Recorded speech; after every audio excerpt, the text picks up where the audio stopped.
ਗੁਰੂ ਨਾਨਕ ਪਦ ਪੰਕਜ ਬੰਦਨ, ਪਦ ਪੰਕਜ ਬੰਦਨ। ਸਿਮਰਉ ਅੰਗਦ ਦੁਖ ਨਿਕੰਦਨ, ਅਮਰਦਾਸ ਹਿਰਦੈ ਨਿਤ ਧਿਆਵੋ, ਹਿਰਦੈ ਨਿਤ ਧਿਆਵੋ। ਰਾਮਦਾਸ ਗੁਰੂ ਗੁਣ ਗਾਵੋ, ਗੁਰੂ ਅਰਜਨ ਬਿਗਨਨ ਕੇ ਨਾਸਕ, ਬਿਗਨਨ ਕੇ ਨਾਸਕ। ਹਰਿ ਗੋਬਿੰਦ ਸ਼ੁਭ ਸੁਮਤ ਪ੍ਰਕਾਸ਼ਕ। ਸ਼੍ਰੀ ਹਰਿ ਰਾਇ ਨਮੋ ਕਰ ਜੋਰੀ, ਨਮੋ ਕਰ ਜੋਰੀ। ਸ਼੍ਰੀ ਹਰਿ ਕ੍ਰਿਸ਼ਨ ਮਨਾਏ ਬਹੋਰੀ, ਤੇਗ ਬਹਾਦਰ ਪਰਮ ਕਿਰਪਾਲਾ, ਪਰਮ ਕਿਰਪਾਲਾ। ਸ਼੍ਰੀ ਗੁਰੂ ਗੋਬਿੰਦ ਸਿੰਘ ਵਿਸਾਲਾ,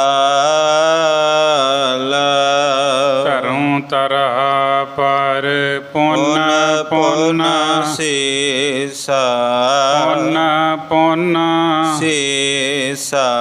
ਬੰਦੋਂ ਬਾਰ ਬਾਰ ਜਗਦੀਸਾ, ਜਿਸ ਮੈਂ ਅੰਮ੍ਰਿਤ ਗਿਆਨ ਹੈ, ਮਾਨਕ ਭਗਤ ਵੈਰਾਗ। ਸ਼੍ਰੀ ਗੁਰੂ ਗ੍ਰੰਥ ਸਾਹਿਬ ਉਦਦ, ਬੰਦੋਂ ਕਰ ਅਨੁਰਾਗ। ਏਕ ਓੰਕਾਰ ਸਤਿਗੁਰੂ ਤੇ ਪ੍ਰਸਾਦ ਸਚ ਹੋਏ। ਵਾਹਿਗੁਰੂ ਜੀ ਕੀ ਫਤਿਹ। ਵਿਘਨ ਵਿਨਾਸ਼ਨ ਸੋਏ, ਗੁਰੂ ਨਾਨਕ ਪੁਰਸ਼ੋਤਮੰ ਪਰਵ ਪਰਾਵਰ ਨਾਥ। ਜੁਗਲ ਚਰਨ ਮਮ ਬੰਦਨਾ, ਧਰ ਪਰ ਧਰ ਕਰ ਮਾਥ। ਜੁਗਲ ਚਰਨ ਮਮ ਬੰਦਨਾ, ਧਰ ਪਰ ਧਰ ਕਰ ਮਾਥ।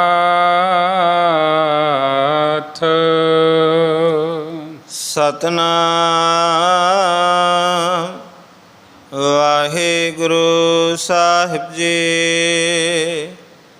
ਨਰ ਕਹਿ ਅਮੁਕੇ ਕੋ ਜੋ ਜਮਾਤਾ, ਭਇਓ ਫਕੀਰ ਤਜੇ ਤੇ ਤਾਤਾ। ਸ਼੍ਰੀ ਨਾਨਕ ਤੂਸ਼ਨ ਹੋਇ ਬੈਸੇ, ਸਨਮੁਖ ਬਚਨ ਭਨਿਓ ਨਹਿ ਕੈਸੇ। ਯਾਰਾ ਜਹੂਰ ਹਾਜ਼ਰਾ ਹਜੂਰ, ਸਰਬ ਕਲਾ ਭਰਪੂਰ। ਚਵਰ ਛਤਰ ਤਖਤ ਦੇ ਮਾਲਕ, ਦਸਾਂ ਪਾਤਸ਼ਾਹੀਆਂ ਦੀ ਜੋਤ ਜੁਗੋ ਜੁਗ ਅਟਲ।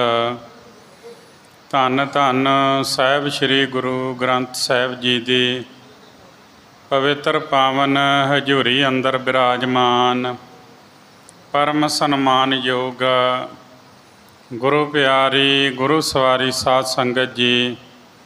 ਆਪ ਜੀ ਵਡਭਾਗੇ ਹੋ, ਗੁਰੂ ਸਾਹਿਬ ਜੀ ਦੀ ਪਾਵਨ ਹਜ਼ੂਰੀ ਅੰਦਰ ਬੈਠ ਕਰਕੇ ਗੁਰਬਾਣੀ ਦਾ ਮਨੋਹਰ ਕੀਰਤਨ ਸਰਵਣ ਕਰਦੇ ਹੋਏ ਆਪਣਾ ਜਨਮ ਸਫਲ ਬਣਾ ਰਹੇ ਹੋ। ਸਾਰੇ ਮਿਲ ਕੇ ਬੜੇ ਪਿਆਰ ਸਤਿਕਾਰ ਦੇ ਨਾਲ ਫਤਿਹ ਬੁਲਾਓ ਜੀ। ਵਾਹਿਗੁਰੂ ਜੀ ਕਾ ਖਾਲਸਾ, ਵਾਹਿਗੁਰੂ ਜੀ ਕੀ ਫਤਿਹ। ਬੜੇ ਹੀ ਪਿਆਰ ਸਤਿਕਾਰ ਦੇ ਨਾਲ ਗੁਰੂ ਘਰ ਦੇ ਕੀਰਤਨੀਏ ਆਪ ਜੀ ਨੂੰ ਕੀਰਤਨ ਸਰਵਣ ਕਰਾ ਰਹੇ ਸਨ। ਹੁਣ ਸਮਾਂ ਹੋਇਆ ਹੈ ਲੜੀਵਾਰ ਗੁਰ ਇਤਿਹਾਸ ਦੀ ਪਾਵਨ ਕਥਾ ਦਾ। ਹਰ ਰੋਜ਼ ਬੜੇ ਪਿਆਰ ਸਤਿਕਾਰ ਦੇ ਨਾਲ ਆਪ ਜੀ ਇਹ ਪਾਵਨ ਕਥਾ ਸਰਵਣ ਕਰਦੇ ਹੋ। ਪਿਛੇ ਪ੍ਰਸੰਗ ਦੇ ਵਿੱਚ ਆਪ ਜੀ ਨੇ ਸਰਵਣ ਕੀਤਾ ਹੈ ਕਿ ਗੁਰੂ ਨਾਨਕ ਦੇਵ ਜੀ ਮਹਾਰਾਜ ਐਮਨਾ ਨਗਰ ਦੇ ਬਾਹਰ ਬੈਠੇ ਹੋਏ ਨੇ, ਜਿਹੜਾ ਨਗਰ ਉਜੜ ਚੁੱਕਿਆ ਹੈ ਬਿਲਕੁਲ। ਬਾਬਰ ਦੀ ਕੈਦ ਵਿੱਚੋਂ ਛੁੱਟ ਕੇ ਲੋਕ ਆਪਣੇ ਘਰਾਂ ਨੂੰ ਆਏ ਹਨ। ਕੁਝ ਮਾਰੇ ਗਏ, ਲਾਸ਼ਾਂ ਖਿਲਰੀਆਂ ਹੋਈਆਂ ਨੇ। ਅਤੇ ਭਾਈ ਮਰਦਾਨਾ ਜੀ ਕਹਿੰਦੇ ਕਿ ਜਿਸ ਵੇਲੇ ਤੁਸੀਂ ਪਹਿਲਾਂ ਗੁਰੂ ਜੀ ਆਏ ਸੀ ਅਤੇ ਇਸੇ ਹੀ ਸਥਾਨ 'ਤੇ ਸੰਤਾਂ ਦੇ ਨਾਲ ਬੈਠੇ ਸੀ। ਅਸੀਂ ਭੋਜਨ ਮੰਗਣ ਵਾਸਤੇ ਗਏ ਅਤੇ ਉਹਨਾਂ ਨੇ ਭੋਜਨ ਨਹੀਂ ਸੀ ਦਿੱਤਾ। ਇਹਨਾਂ ਮਾਤੀਣਾਂ ਨੂੰ ਵੇਖੋ ਦੁੱਖ ਮਿਲਿਆ ਹੈ। ਕਹਿੰਦੇ ਗਲਤੀ ਤਾਂ ਥੋੜ੍ਹਿਆਂ ਨੇ ਕੀਤੀ ਸੀ ਅਤੇ ਸਜ਼ਾ ਸਾਰੇ ਨਗਰ ਨੂੰ ਕਿਉਂ ਮਿਲੀ ਹੈ? ਇਹ ਮੈਨੂੰ ਠੀਕ ਨਹੀਂ ਲੱਗਦਾ। ਗੁਰੂ ਜੀ ਕਹਿੰਦੇ ਮਰਦਾਨਿਆਂ, ਜਿਸ ਨਗਰ ਦੇ ਵਿੱਚ ਸੰਤ ਲੋੜਵੰਦ ਚੱਲ ਕੇ ਆ ਜਾਵੇ, ਉਸ ਦੀ ਸੇਵਾ ਨਾ ਹੋਵੇ ਤੇ ਸਾਰਿਆਂ ਨੂੰ ਹੀ ਪਾਪ ਲੱਗਦਾ ਹੈ। ਇਹੋ ਹੀ ਸ਼ੁਭ ਗ੍ਰਸਤ ਧਰਮ ਹੈ ਕਿ ਦਰ 'ਤੇ ਆਏ ਸਾਧੂ ਸੰਤ ਅਤਿਥੀ ਦੀ ਸੇਵਾ ਕੀਤੀ ਜਾਵੇ, ਸਮਰੱਥਾ ਅਨੁਸਾਰ ਉਹਦਾ ਸਨਮਾਨ ਕੀਤਾ ਜਾਵੇ, ਭੋਜਨ ਛਕਾਇਆ ਜਾਵੇ, ਮਿੱਠੇ ਬਚਨ ਬੋਲੇ ਜਾਣ। ਇਹ ਪਠਾਨ ਅਧਰਮੀ ਅਤੇ ਖੋਟੀ ਬੁੱਧੀ ਵਾਲੇ ਸਨ। ਉਹ ਵਡਿਆਈ ਦੇ ਨਸ਼ੇ ਵਿੱਚ ਅੰਨ੍ਹੇ ਹੋ ਚੁੱਕੇ ਸਨ ਅਤੇ ਦੁੱਖ ਤਾਂ ਆਉਣਾ ਹੀ ਸੀ। ਕਹਿੰਦੇ ਉਹਨਾਂ ਨੇ ਬਿਲਕੁਲ ਅੱਲਾ ਨੂੰ ਹਿਰਦੇ ਵਿੱਚੋਂ ਭੁਲਾ ਦਿੱਤਾ ਸੀ। ਮਰਦਾਨੇ ਦੇ ਮਨ ਵਿੱਚ ਕੁਝ ਕੁ ਸ਼ੰਕਾ ਰਹਿ ਗਿਆ, ਪਰ ਅੱਗੇ ਉਹਨੇ ਸਵਾਲ ਨਾ ਕੀਤਾ। ਗੁਰੂ ਜੀ ਅੰਤਰਜਾਮੀ ਹੈ, ਉਹਨਾਂ ਨੇ ਅੰਦਰ ਦੀ ਜਾਣ ਲਈ ਉਹਦਾ ਸ਼ੰਕਾ ਮਿਟਾਉਣ ਲਈ ਇੱਕ ਤਰਕੀਬ ਸੁੱਝੀ ਉਹਨਾਂ ਨੂੰ। ਜਿਸ ਵੇਲੇ ਬੈਠਿਆਂ ਕਾਫੀ ਸਮਾਂ ਹੋ ਗਿਆ ਅਤੇ ਭਾਈ ਮਰਦਾਨੇ ਨੂੰ ਸੁਸਤੀ ਆ ਗਈ। ਭਾਈ ਮਰਦਾਨਾ ਜੀ ਸੌਂ ਗਏ। ਗੁਰੂ ਜੀ ਨੇ ਸੁੱਤਾ ਵੇਖ ਕੇ ਮਿੱਠੇ ਦੀ ਇੱਕ ਬੂੰਦ ਉਹਦੇ ਪੇਟ 'ਤੇ ਸਟਵਾ ਦਿੱਤੀ ਅਤੇ ਉਹ ਮਿੱਠੇ ਦੀ ਖੁਸ਼ਬੂ ਕਰਕੇ ਕੀੜੀਆਂ ਆਈਆਂ। ਉਹਨਾਂ ਵਿੱਚੋਂ ਇੱਕ ਕੀੜੀ ਨੇ ਜਦੋਂ ਭਾਈ ਮਰਦਾਨੇ ਦੇ ਸਰੀਰ ਨੂੰ ਕੱਟਿਆ ਅਤੇ ਉਹ ਭਾਈ ਮਰਦਾਨਾ ਜੋ ਸੁੱਤਾ ਹੋਇਆ ਸੀ ਜਾਗ ਪਿਆ ਅਤੇ ਉਹਨੇ ਸਾਰੀਆਂ ਕੀੜੀਆਂ ਨੂੰ ਮਸਲ ਦਿੱਤਾ। ਸਾਰੀਆਂ ਕੀੜੀਆਂ ਮਰ ਗਈਆਂ। ਦੇਖਣ ਲੱਗਾ, ਗੁਰੂ ਜੀ ਨੇ ਬਚਨ ਕੀਤਾ, ਤੈਨੂੰ ਤਾਂ ਇੱਕ ਕੀੜੀ ਨੇ ਕੱਟਿਆ ਸੀ, ਫਿਰ ਇਹ ਸਾਰੀਆਂ ਨੂੰ ਕਿਉਂ ਮਾਰ ਦਿੱਤਾ ਹੈ? ਮਰਦਾਨਿਆਂ ਹਿਰਦੇ ਵਿੱਚ ਵਿਚਾਰ ਕਰ। ਉਸ ਵੇਲੇ ਮਰਦਾਨਾ ਮਨੋਂ ਹੀ ਮਨ ਸਮਝ ਗਿਆ। ਉਹਨੇ ਨਿਮਰ ਹੋ ਕੇ ਹੱਥ ਜੋੜੇ, ਆਖਿਆ, ਮਹਾਰਾਜ ਕਿਰਪਾ ਦੇ ਭੰਡਾਰ ਪਰਪੱਕ ਗੁਰੂ ਜੀ, ਆਪ ਸਭ ਦੇ ਅੰਦਰ ਦੀ ਜਾਣ ਲੈਂਦੇ ਹੋ। ਸਭ ਦੇ ਮੇਲ ਵਾਲੇ, ਕੌਲ ਦੇ ਪੂਰੇ, ਜਗਤ ਵਿੱਚ ਭਗਤੀ ਦਾ ਪ੍ਰਕਾਸ਼ ਕਰਨ ਵਾਲੇ ਗੁਰੂ ਜੀ ਇਸ ਪ੍ਰਕਾਰ ਆਨੰਦ ਮਗਨ ਬੈਠੇ ਹੋਏ ਬਚਨ ਬਿਲਾਸ ਕਰ ਰਹੇ ਸਨ। ਭਾਈ ਲਾਲੋ ਅਤੇ ਬ੍ਰਾਹਮਣ ਨਗਰ ਵਿੱਚ ਆ ਗਏ। ਆਪਣੇ ਪਰਿਵਾਰਾਂ ਨੂੰ ਉਹਨਾਂ ਵਸਾ ਦਿੱਤਾ। ਨਗਰ ਦੀ ਸਾਰੀ ਹਾਲਤ ਚੌਗਿਰਦਾ ਬਹੁਤ ਹੀ ਭਿਆਨਕ ਲੱਗ ਰਿਹਾ ਸੀ। ਗੁਰੂ ਜੀ ਕੋਲ ਚੱਲ ਕੇ ਆ ਗਏ, ਚਰਨਾਂ 'ਤੇ ਲਿਪਟ ਗਏ ਅਤੇ ਗੁਰੂ ਜੀ ਦਾ ਸੂਰਜ ਜਿਹਾ ਰੂਪ ਦੇਖਿਆ, ਜਿਨ੍ਹਾਂ ਦੇ ਨੇਤਰ ਖਿੜੇ ਕਮਲ ਵਰਗੇ ਸੁੰਦਰ ਸਨ। ਅਨੇਕ ਪ੍ਰਕਾਰ ਉਹਨਾਂ ਨੇ ਗੁਰੂ ਜੀ ਦੀ ਉਸਤਤ ਕੀਤੀ। ਗੁਣਾਂ ਦੀ ਖਾਣ ਧੰਨ ਸ਼੍ਰੀ ਗੁਰੂ ਨਾਨਕ ਦੇਵ ਜੀ ਮਹਾਰਾਜ ਅਤਿਅੰਤ ਪ੍ਰਸੰਨ ਹੋਏ ਹਨ। ਦੋਵੇਂ ਨਗਰ ਵਿਖੇ ਪੁਨ ਜਾਈ। ਫਿਰ ਦੋਵੇਂ ਨਗਰ ਵਿੱਚ ਚਲੇ ਗਏ। ਉੱਥੇ ਉਹਨਾਂ ਨੇ ਗੁਰੂ ਦੀ ਮਹਿਮਾ ਕੀਤੀ। ਸਾਰੇ ਨਗਰ ਦੇ ਲੋਕ ਗੁਰੂ ਦੇ ਦਰਸ਼ਨ ਕਰਨ ਵਾਸਤੇ ਆ ਗਏ। ਬੜੀ ਭੀੜ ਲੱਗ ਗਈ।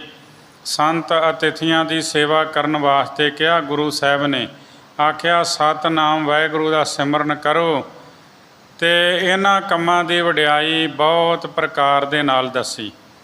2 ਦਿਨ ਗੁਰੂ ਜੀ ਰਹਿ ਅਤੇ ਫਿਰ ਅੱਗੇ ਨੂੰ ਚੱਲ ਪਏ। ਤੇ ਸੁੰਦਰ ਜਿਹਾ ਕਾਲਾ ਤੇ ਚਿੱਟਾ ਦਾੜਾ ਸਤਿਗੁਰੂ ਜੀ ਦਾ ਬੜੀ ਸ਼ੋਭਾ ਪਾ ਰਿਹਾ ਸੀ। 3 ਲੋਕਾਂ ਦੇ ਰਚਨਹਾਰ ਉਹ ਫਕੀਰਾਂ ਵਾਲੇ ਪਹਿਰਾਵੇ ਵਿੱਚ ਵਿਚਰ ਰਹੇ ਸਨ। ਚਲਦੇ ਚਲਦੇ ਸਹੁਰਿਆਂ ਦੇ ਨਗਰ ਕੋਲ ਆ ਗਏ। ਨਗਰ ਦੇ ਬਾਹਰ ਅਜਿੱਤੇ ਰੰਧਾਵੇ ਦਾ ਖੂਹ ਸੀ। ਉੱਥੇ ਸੁੰਦਰ ਸੰਘਣੀ ਛਾਂ ਵੇਖ ਕੇ ਉਹ ਬੈਠ ਗਏ। ਅੱਜ ਵੀ ਖੂਹ ਹੈਗਾ ਡੇਰਾ ਬਾਬਾ ਨਾਨਕ, ਸੰਗਤਾਂ ਦਰਸ਼ਨ ਕਰਨ ਜਾਂਦੀਆਂ। ਬਹੁਤ ਸੋਹਣਾ ਗੁਰੂ ਘਰ ਬਣਿਆ ਹੋਇਆ ਹੈ। ਖਡੂਰ ਸਾਹਿਬ ਵਾਲੇ ਮਹਾਂਪੁਰਸ਼ਾਂ ਦੀ ਕਾਰ ਸੇਵਾ ਚੱਲ ਰਹੀ ਹੈ। ਕਹਿੰਦੇ ਖੂਹ 'ਤੇ ਗੁਰੂ ਸਾਹਿਬ ਜੀ ਬੈਠੇ ਹਨ। ਇੱਕ ਮਨੁੱਖ ਨੇ ਦੇਖਿਆ, ਉਹ ਦੌੜ ਕੇ ਗਿਆ। ਉਹਨੇ ਗੁਰੂ ਸਾਹਿਬ ਜੀ ਦੇ ਸਹੁਰਾ ਜੀ ਮੂਲ ਚੰਦ ਨੂੰ ਜਾ ਕੇ ਦੱਸਿਆ।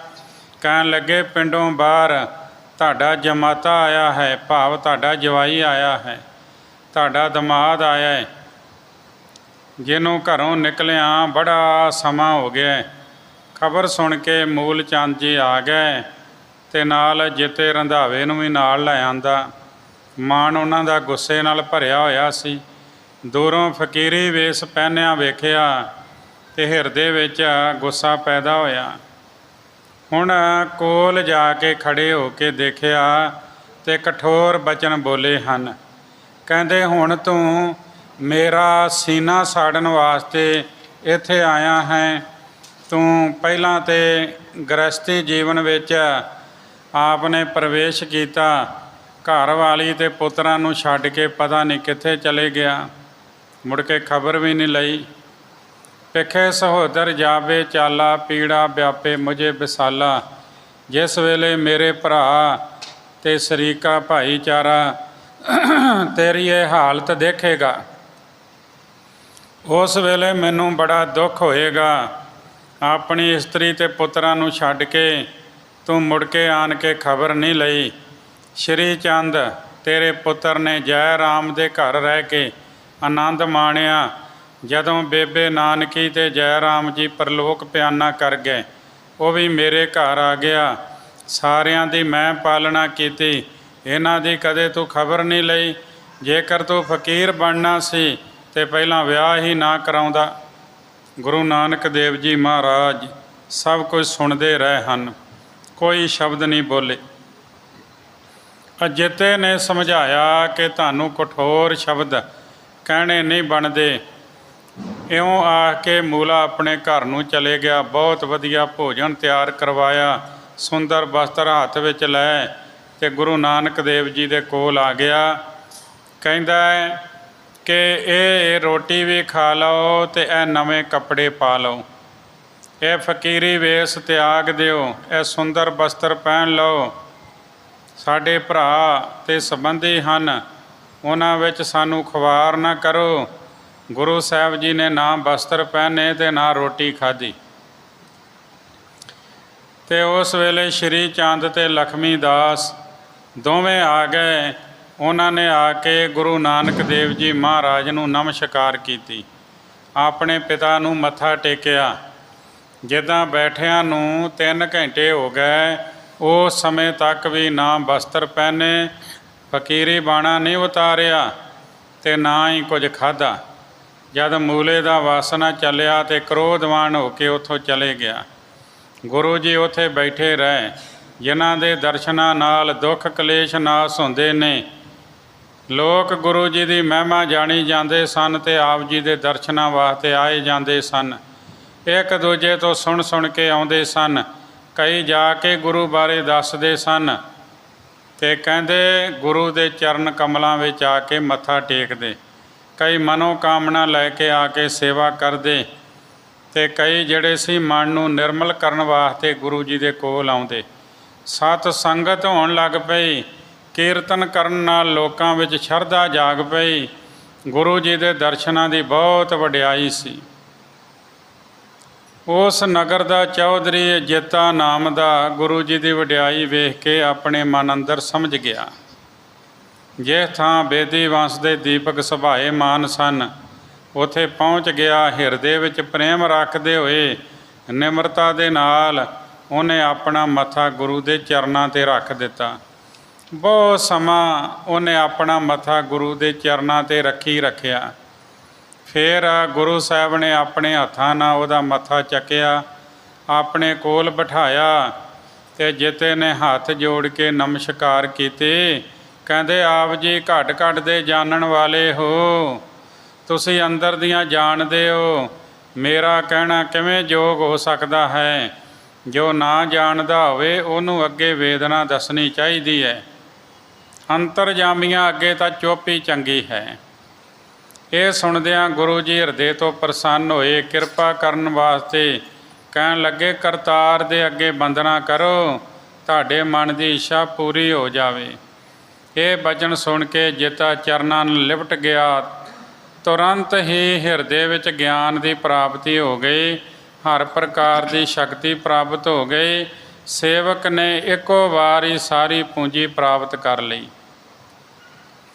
ਉਹ ਪ੍ਰੇਮ ਸਹਿਤ ਸੇਵਾ ਕਰਨ ਲੱਗ ਪਿਆ ਅਤੇ ਹਿਰਦੇ ਵਿੱਚੋਂ ਮਨ ਮੁਖਤਾ ਜਿਹੜੀ ਸੀ ਉਹ ਖਤਮ ਹੋ ਗਈ।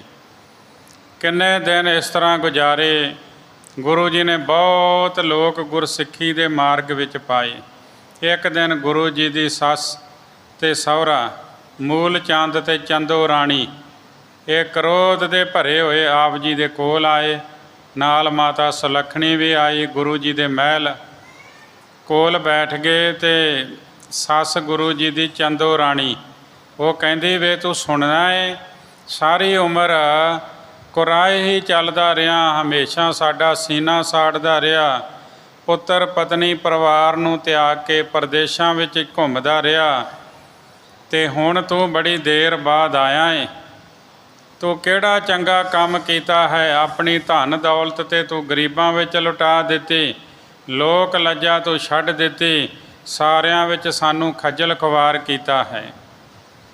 ਲੋਕ ਕਹਿੰਦੇ ਨੇ ਕਿ ਉਹਨਾਂ ਦਾ ਜਵਾਈ ਪਤਨੀ ਅਤੇ ਪੁੱਤਰਾਂ ਨੂੰ ਛੱਡ ਕੇ ਸਾਧੂ ਹੋ ਗਿਆ ਹੈ। ਗੁਰੂ ਨਾਨਕ ਦੇਵ ਜੀ ਚੁੱਪ ਬੈਠੇ ਰਹਿ। ਉਹ ਆਪਣੀ ਸੱਸ ਮਾਂ ਦੇ ਸਾਹਮਣੇ ਕੋਈ ਵੀ ਸ਼ਬਦ ਨਾ ਬੋਲੇ। ਅੱਗੇ ਦਾ ਪ੍ਰਸੰਗ ਕਵੀ ਸੰਤੋਖ ਸਿੰਘ ਜੀ ਬਿਆਨ ਕਰਦੇ ਨੇ। ਪਿਆਰ ਸਤਿਕਾਰ ਦੇ ਨਾਲ ਸਰਵਣ ਕਰੋ। ਇੱਕ ਵਾਰ ਉਚਾਰਨ ਕਰੋ ਸਤਿਨਾਮ ਵਾਹਿਗੁਰੂ ਜੀ। ਸੁਨੀ ਅਜਿਤੇ ਜਾ ਜਬ ਅਸ ਗਾਥਾ, ਮੂਲਾ ਲਰਤ ਗੁਰੂ ਕੇ ਸਾਥਾ। ਜਿਸ ਵੇਲੇ ਚੌਧਰੀ ਅਜਿੱਤੇ ਨੂੰ ਪਤਾ ਲੱਗਾ ਕਿ ਗੁਰੂ ਸਾਹਿਬ ਜੀ ਦਾ ਸਹੁਰਾ ਅਤੇ ਸੱਸ ਇਹ ਗੁਰੂ ਸਾਹਿਬ ਜੀ ਦੇ ਨਾਲ ਲੜਾਈ ਝਗੜਾ ਕਰਦੇ ਹਨ ਜੀ। ਦੌਰਿਓ ਘਰ ਤੇ ਤੂਰਨ ਆਵਾ, 300 ਅਸਬਿਦ ਬਚਨ ਲਾਵਾ। ਉਹ ਆਪਣੇ ਘਰੋਂ ਜਲਦੀ ਜਲਦੀ ਆਇਆ, ਦੌੜ ਕੇ ਆਇਆ ਅਤੇ ਗੁਰੂ ਸਾਹਿਬ ਜੀ ਦੀ ਸੱਸ ਅਤੇ ਸਹੁਰੇ ਨੂੰ ਇਸ ਤਰ੍ਹਾਂ ਦੇ ਬਚਨ ਆਖੇ ਜੀ। ਓਚੇ ਕਹਿ ਕਿਉਂ ਸੀਸ ਖਪਾਵਤ, ਕਿਉ ਤੁਮ ਦੁਖੇ ਹੋਏ ਪਛਤਾਵਤ।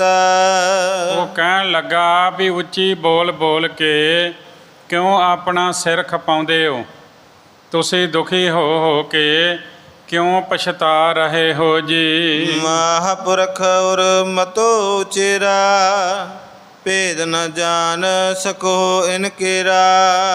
ਕਹਿਣ ਲੱਗਾ ਇਹ ਨਾਨਕ ਜੀ ਮਹਾਂਪੁਰਖ ਹਨ, ਗਿਆਨ ਅਤੇ ਹਿਰਦੇ ਪੱਖੋਂ ਉੱਚੀ ਅਵਸਥਾ ਵਾਲੇ ਹਨ। ਇਹਨਾਂ ਦੇ ਭੇਤ ਤੁਸੀਂ ਨਹੀਂ ਜਾਣ ਸਕਦੇ, ਇਹਨਾਂ ਦੀ ਵਡਿਆਈ ਤੁਸੀਂ ਨਹੀਂ ਜਾਣ ਸਕਦੇ ਜੀ। ਬਿਨਾ ਹੇਤ ਤੇ ਆਨ ਅਕਾਵਤ, ਇਹ ਨਹਿ ਤੁਮਕੋ ਕਛੂ ਦੁਖਾਵਤ। ਤੁਸੀਂ ਬਿਨਾਂ ਕਾਰਨ ਦੇ ਹੀ ਆ ਕੇ ਇਹਨਾਂ ਨੂੰ ਦੁਖੀ ਕਰਦੇ ਹੋ, ਇਹ ਤੁਹਾਨੂੰ ਕੋਈ ਦੁੱਖ ਨਹੀਂ ਦਿੰਦੇ ਜੀ। ਨਹੀਂ ਬਿਗਾਰਤ ਕਾਰਜ ਰਾਏ, ਕਛੂ ਨਾ ਜਾਚਤ ਤੁਮ ਢਿਗ ਜਾਏ। ਤੁਹਾਡਾ ਕੋਈ ਰਤੀ ਭਰ ਵੀ ਕੰਮ ਇਹਨਾਂ ਨੇ ਵਿਗਾੜਿਆ ਨਹੀਂ ਹੈ, ਤੁਹਾਡੇ ਕੋਲ ਜਾ ਕੇ ਕੁਝ ਮੰਗਦੇ ਵੀ ਨਹੀਂ ਹਨ ਜੀ। ਕਹੋ ਕਠੋਰ ਗਿਰਾ ਦੁਖਦਾਏ, ਨਾਹਕ ਰੋਸ ਕਰੋ ਅਕੁਲਾਏ। ਤੇ ਕਹਿੰਦੇ ਫਿਰ ਵੀ ਤੁਸੀਂ ਬੜੇ ਕਠੋਰ ਬਚਨ ਬੋਲਦੇ ਹੋ। ਤੁਹਾਡੇ ਕੁਝ ਕੋਲੋਂ ਕੁਝ ਮੰਗਦੇ ਨਹੀਂ ਹੈ, ਤੁਸੀਂ ਦਿਲ ਨੂੰ ਦਿਖਾਉਣ ਵਾਲੇ ਕਰੜੇ ਸ਼ਬਦ ਬੋਲਦੇ ਹੋ। ਇਹਨਾਂ ਨੂੰ ਆ ਕੇ ਐਵੇਂ ਵਿਆਕਲ ਹੋ ਕੇ ਗੁੱਸਾ ਕਰਦੇ ਹੋ ਜੀ। ਭਇਓ ਫਕੀਰ ਬ੍ਰਿਕਤ ਮਨ ਮਾਹੀ, ਅਬ ਤੁਮ ਕਾਰਜ ਕੋ ਰਹਿਓ ਨਾਹੀ। ਇਹ ਮਨ ਤੋਂ ਤਿਆਗੀ ਹੋਣ ਕਰਕੇ ਫਕੀਰ ਬਣ ਗਏ ਹਨ। ਹੁਣ ਤੱਕ ਤੁਹਾਡਾ ਕੋਈ ਕੰਮ ਤਾਂ ਨਹੀਂ ਅਟਕਿਆ ਜੀ। ਕਰ ਸੰਤੋਖ ਸਦਨ ਨਿਜ ਬੈਸੋ, ਮੁਖ ਤੇ ਬਚਨ ਕਹੋ ਨਹਿ ਕੈਸੋ।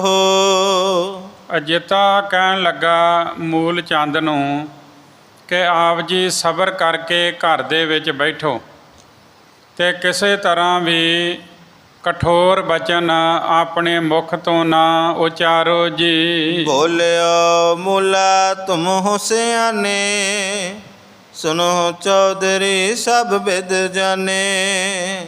ਤੇ ਮੂਲ ਚੰਦ ਜੀ ਗੁਰੂ ਨਾਨਕ ਦੇਵ ਜੀ ਦੇ ਸਹੁਰਾ, ਉਹ ਕਹਿਣ ਲੱਗੇ ਚੌਧਰੀ ਜੀ ਸੁਣੋ, ਤੁਸੀਂ ਸਮਝਦਾਰ ਹੋ, ਸਭ ਤਰ੍ਹਾਂ ਦੇ ਨਾਲ ਸਭ ਕੁਛ ਜਾਣਦੇ ਹੋ ਜੀ। ਪ੍ਰਥਮੈ ਇਸ ਢਿਗ ਦਰਬ ਕਨੇਰਾ, ਦਇਓ ਲੁਟਾਏ ਸਰਬ ਬਿਨ ਦੇਰਾ। ਪਹਿਲਾਂ ਇਹਦੇ ਕੋਲ ਬਹੁਤ ਸਾਰਾ ਧਨ ਸੀਗਾ ਤੇ ਇਹਨੇ ਸਾਰਾ ਜਿਹੜਾ ਧਨ ਹੈ ਉਹ ਗਰੀਬਾਂ ਦੇ ਵਿੱਚ ਵੰਡ ਦਿੱਤਾ, ਲੁਟਾ ਦਿੱਤਾ। ਕਿਉਂਕਿ 3 ਵਾਰੀ ਤਾਂ ਮੋਦੀਖਾਨੇ ਦਾ ਹਿਸਾਬ ਹੋਇਆ, ਉੱਥੇ ਵੀ ਗੁਰੂ ਨਾਨਕ ਦੇਵ ਜੀ ਮਹਾਰਾਜ ਦੇ ਪੈਸੇ ਵੱਧ ਨਿਕਲਦੇ ਰਹੇ ਤੇ ਜਿਹੜਾ ਗੁਰੂ ਸਾਹਿਬ ਜੀ ਨੂੰ ਤਨਖਾਹ ਦੇ ਰੂਪ ਵਿੱਚ ਮਿਲਦਾ ਸੀ ਉਹ ਵੱਖਰਾ ਸੀ। ਕਹਿੰਦੇ ਪੈਸਾ ਤੇ ਬੜਾ ਸੀ ਇਹਨਾਂ ਦੇ ਕੋਲ, ਪਰ ਇਹਨੇ ਸਾਰਾ ਧਨ ਛੇਤੀ ਛੇਤੀ ਗਰੀਬਾਂ ਨੂੰ ਲੁਟਾ ਦਿੱਤਾ ਹੈ ਜੀ। ਇਤਨੇ ਗੁਨੀ ਨਾ ਨਿਜ ਮਨ ਮਾਹੀ, ਸੁਤ ਬਨਤਾ ਕਿਹ ਥਲ ਤੇ ਖਾਹੇ। ਕਹਿਣ ਲੱਗੇ ਦੇਖੋ ਵੀ ਇਹਨਾਂ ਆਪਣੇ ਮਨ ਵਿੱਚ ਇੰਨਾ ਵੀ ਨਹੀਂ ਸੋਚਿਆ ਕਿ ਮੇਰੀ ਘਰ ਵਾਲੀ ਹੈ, ਮੇਰੇ ਪੁੱਤਰ ਹਨ, ਇਹ ਕਿੱਥੋਂ ਖਾਣਗੇ ਜੀ। ਸਭ ਵਿਵਹਾਰ ਦਰਬ ਤੇ ਹੋਏ, ਸੋ ਇਨ ਦੇਨ ਅਕਾਰਥ ਖੋਏ। ਕਹਿੰਦੇ ਚੌਧਰੀ ਸਾਹਿਬ ਤੁਸੀਂ ਜਾਣਦੇ ਹੋ ਕਿ ਸਾਰੇ ਕੰਮ ਤਾਂ ਮਾਇਆ ਨਾਲ ਹੀ ਹੁੰਦੇ ਨੇ, ਤੇ ਜਿਹੜੀ ਮਾਇਆ ਸੀ ਇਹਨੇ ਵਿਅਰਥ ਗਵਾ ਦਿੱਤੀ ਹੈ। ਇਹ ਗੱਲ ਸੱਚ ਹੈ ਕਿ ਸਾਰੇ ਕੰਮ ਮਾਇਆ ਦੇ ਨਾਲ ਹੁੰਦੇ ਨੇ, ਸਾਰੇ ਕੰਮ ਮਾਇਆ ਨਾਲ। ਤੁਸੀਂ ਗੁਰਦੁਆਰੇ ਆਓ ਫਿਰ ਵੀ ਮਾਇਆ ਚਾਹੀਦੀ ਹੈ। ਤੁਸੀਂ ਕਹੋ ਅਸੀਂ ਤਾਂ ਲਾਗੇ ਰਹਿੰਦੇ, ਤੁਰ ਕੇ ਆ ਜਾਵਾਂਗੇ, ਤੁਰ ਕੇ ਆ ਗਏ, ਇੱਥੇ ਆਏ ਵੇਖਿਆ ਵੀ ਲੋਕ ਪ੍ਰਸ਼ਾਦ ਕਰਾਉਣ ਡੇ, ਤੁਸੀਂ ਆਖਿਆ ਮੈਂ ਵੀ ਕਰਾਵਾਂ। ਸੇਵਾਦਾਰ ਨੂੰ ਆਖਿਆ ਵੀ ਭਰਾਵਾ ਪ੍ਰਸ਼ਾਦ ਦੇ, ਮੈਂ ਵੀ ਚੜਾਉਣਾ। ਉਹਨੇ ਇਸ਼ਾਰਾ ਕੀਤਾ ਵੀ ਉਹ ਕਲਰਕ ਬੈਠਾ ਹੈ, ਉਹਦੇ ਤੋਂ ਪਰਚੀ ਲੈ ਕੇ ਆਓ। ਤੁਸੀਂ ਕਲਰਕ ਕੋਲ ਗਏ, ਉਹਨੂੰ ਆਖਿਆ ਵੀ ਪਰਚੀ ਕੱਟ ਦੇ, ਉਹ ਕਹਿੰਦਾ ਪੈਸੇ ਦੇ। ਤੁਸੀਂ ਕਿਹਾ ਪੈਸੇ ਨਹੀਂ ਹੈਗੇ, ਉਹ ਕਹਿੰਦਾ ਫਿਰ ਪਰਚੀ ਨਹੀਂ ਮਿਲਣੀ। ਜਿੰਨਾ ਚਿਰ ਪੈਸੇ ਨਹੀਂ ਉਹਨਾਂ ਚਿਰ ਪਰਚੀ ਨਹੀਂ ਮਿਲਣੀ, ਜਿੰਨਾ ਚਿਰ ਪਰਚੀ ਨਹੀਂ ਮਿਲੇਗੀ ਉਹਨਾਂ ਚਿਰ ਸੇਵਾਦਾਰ ਤੁਹਾਨੂੰ ਕੜਾਹ ਪ੍ਰਸ਼ਾਦ ਨਹੀਂ ਦੇਗਾ ਕਿ ਆ ਲਓ ਤੁਸੀਂ ਵੀ ਭੇਟਾ ਕਰਵਾ ਲਓ। ਤੇ ਜੇ ਅਸੀਂ ਥੋੜ੍ਹੇ ਦੂਰ ਰਹਿੰਦੇ ਹਾਂ, ਗੁਰੂ ਘਰ ਜਾਣਾ ਵਾ ਜਾਂ ਕਿਸੇ ਵੀ ਧਰਮ ਸਥਾਨ 'ਤੇ ਬੰਦਾ ਗਿਆ ਆਪਣੇ ਧਰਮ ਦੇ ਅਨੁਸਾਰ, ਉਹ ਬੱਸ 'ਚ ਚੜ੍ਹ ਗਿਆ ਤੇ ਹੁਣ ਉਹਨਾਂ ਪੁੱਛਿਆ ਵੀ ਲਿਆਓ ਟਿਕਟ ਕਟਾਓ, ਉਹ ਕਹਿੰਦਾ ਮੇਰੇ ਕੋਲ ਤਾਂ ਪੈਸੇ ਨਹੀਂ ਹੈਗੇ। ਕੰਡਕਟਰ ਪਤਾ ਕੀ ਕਰਦਾ ਹੈ, ਸਾਡੇ ਪੰਜਾਬ 'ਤੇ ਉਹਨਾਂ ਬਿੰਡਾ ਰੱਖਿਆ ਹੁੰਦਾ ਹੈ ਸੀਟੀ, ਉਹ ਵਜਾ ਦਿੰਦੇ ਨੇ। ਉਹਦੇ ਵਿੱਚ ਵੀ ਕੋਡ ਵਰਡ ਹੁੰਦਾ ਹੈ ਵੀ ਇਸ ਤਰ੍ਹਾਂ ਵਜਾਵਾਂਗਾ ਤੇ ਬੱਸ ਤੋਰਨੀ ਹੈ, ਇੱਦਾਂ ਵਜਾਵਾਂਗਾ ਤੇ ਰੋਕਣੀ ਹੈ। ਇੱਥੇ ਉਹ ਬੱਸ ਦੀ ਬਾਹੀ ਕੁੱਟ-ਕੁੱਟ ਕੇ ਡਰਾਈਵਰ ਤੱਕ ਆਵਾਜ਼ ਪਹੁੰਚਾ ਦਿੰਦੇ। ਉਹ ਸਮਝ ਜਾਂਦਾ ਵੀ ਕੋਈ ਐਮਰਜੈਂਸੀ ਲੱਗਦੀ ਹੈ, ਵੀ ਇੰਨੀ ਬਾਸੀ ਕੁੱਟੀ ਜਾ ਰਹੇ ਨੇ। ਫਿਰ ਉਹ ਰੋਕ ਲੈਂਦਾ ਵਾ, ਕਹਿੰਦਾ ਕੀ ਕਾਰਨ ਹੈ, ਗੱਡੀ ਕਿਉਂ ਰੁਕਵਾਈ? ਕਹਿੰਦਾ ਪਹਿਲਾਂ ਇਹਨੂੰ ਥੱਲੇ ਉਤਾਰੀਏ, ਇਹ ਪੈਸੇ ਨਹੀਂ ਦੇ ਰਿਹਾ ਟਿਕਟ ਦੇ। ਸੋ ਜਿੱਥੇ ਵੀ ਚਲੇ ਜਾਓ, ਤੁਸੀਂ ਕੁਝ ਲੈਣਾ ਹੈ ਤੇ ਪੈਸੇ ਤੁਹਾਡੀ ਜੇਬ ਵਿੱਚ ਹੋਣੇ ਚਾਹੀਦੇ ਨੇ। ਤੁਸੀਂ ਬੱਚਿਆਂ ਦੀ ਦਵਾਈ ਲੈਣੀ ਹੈ, ਬੱਚਿਆਂ ਵਾਸਤੇ ਤੁਸੀਂ ਕੱਪੜੇ ਲੈਣੇ ਨੇ, ਸਕੂਲ ਦੀ ਯੂਨੀਫਾਰਮ ਲੈਣੀ ਹੈ, ਕਾਪੀਆਂ ਕਿਤਾਬਾਂ ਲੈਣੀਆਂ ਨੇ, ਬੱਚਿਆਂ ਦੀ ਫੀਸ ਭਰਨੀ ਹੈ, ਥਾਂ ਥਾਂ 'ਤੇ ਪੈਸਾ ਚਾਹੀਦਾ। ਜੇ ਪੈਸਾ ਨਹੀਂ ਹੋਏਗਾ ਤੇ ਫਿਰ ਕੋਈ ਵੀ ਕਾਰਜ ਨਹੀਂ ਹੋਣਾ। ਹੁਣ ਗੁਰੂ ਨਾਨਕ ਦੇਵ ਜੀ ਮੋਹ ਮਾਇਆ ਤੋਂ ਉੱਪਰ ਉੱਠ ਗਏ ਨੇ, ਤੇ ਹੁਣ ਜਿਨ੍ਹਾਂ ਧੀ ਵਿਆਹੀ ਹੈ ਉਹਨਾਂ ਨੂੰ ਤਾਂ ਦੁੱਖ ਆਏਗਾ ਹੀ। ਉਹ ਕਹਿੰਦੇ ਵੀ ਜੇ ਇੱਦਾਂ ਹੀ ਕਰਨਾ ਸੀ ਤੇ ਪਹਿਲਾਂ ਵਿਆਹ ਨਹੀਂ ਸੀ ਕਰਾਉਣਾ,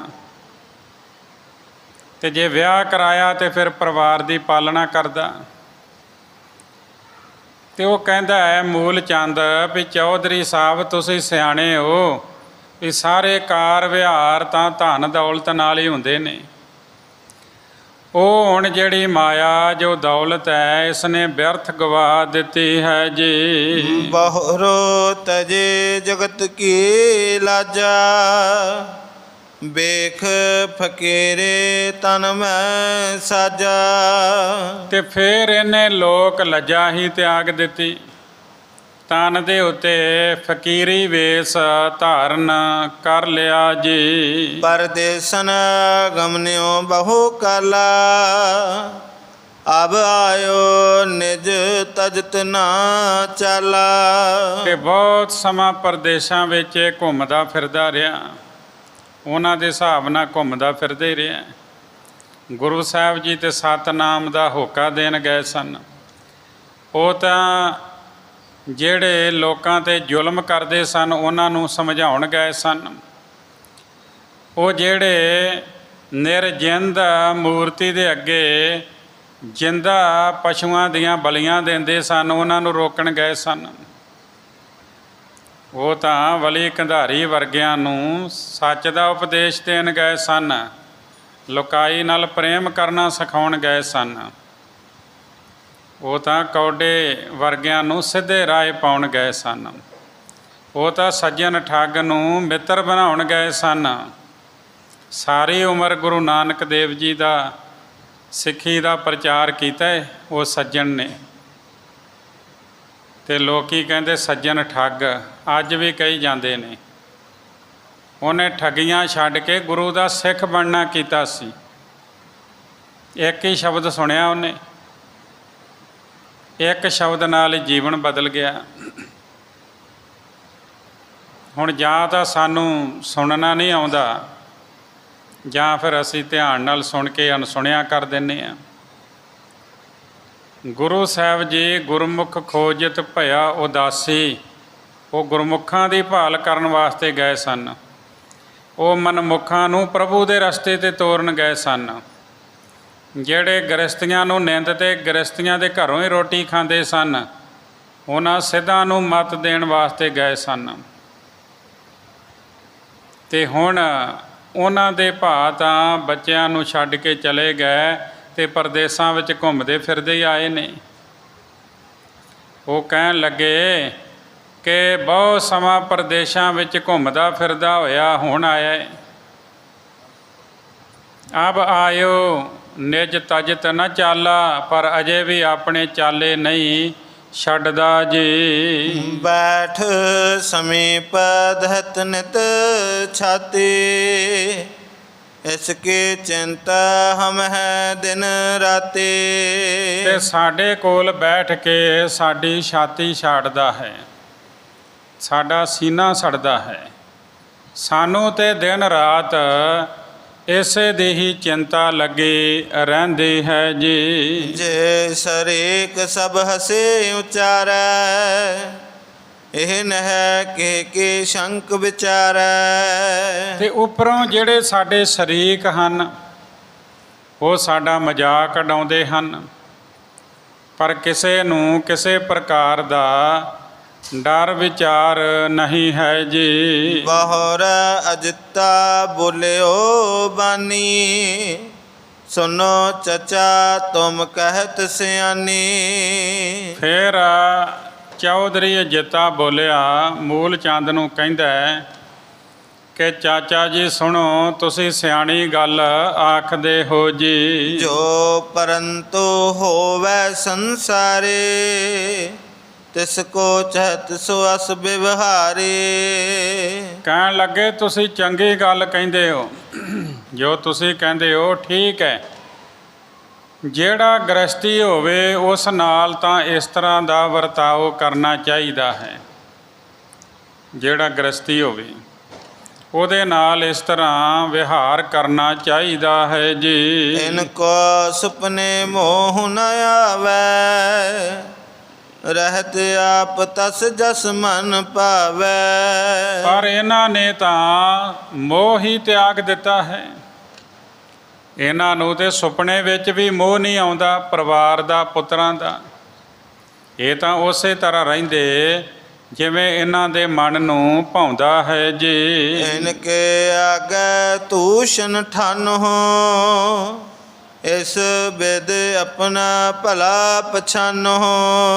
ਚੌਧਰੀ ਜਿੱਤਾ ਮੂਲ ਚੰਦ ਨੂੰ ਕਹਿੰਦਾ ਹੈ ਵੀ ਇਹਨਾਂ ਦੇ ਅੱਗੇ, ਭਾਵ ਗੁਰੂ ਨਾਨਕ ਦੇ ਅੱਗੇ, ਤੁਸੀਂ ਚੁੱਪ ਹੀ ਵੱਟੀ ਰੱਖੋ, ਕਿਸੇ ਢੰਗ ਵਿੱਚ ਆਪਣੀ ਭਲਾਈ ਜਾਣੋ ਜੀ। ਮੂਲਾ ਕਹੈ ਨ ਹਉ ਅਬ ਕਹਉ, ਨਿਜ ਪਰਿਵਾਰ ਸਮਾਰੈ ਚਾਹੋ। ਮੂਲ ਚੰਦ ਜੀ ਕਹਿਣ ਲੱਗੇ ਵੀ ਠੀਕ ਹੈ, ਮੈਂ ਹੁਣ ਨਹੀਂ ਬੋਲਾਂਗਾ, ਪਰ ਮੈਂ ਇਹ ਚਾਹੁੰਦਾ ਵਾਂ ਕਿ ਇਹ ਆਪਣੇ ਪਰਿਵਾਰ ਦੀ ਸੰਭਾਲ ਕਰੇ ਜੀ। ਸਭ ਕੋ ਖਰਚ ਪਰਿਓ ਕਰ ਮੇਰੇ, ਇਨ ਬੇਸੁੱਧ ਲਈ ਨ ਕਬ ਮੁਰ ਹੀਰੇ।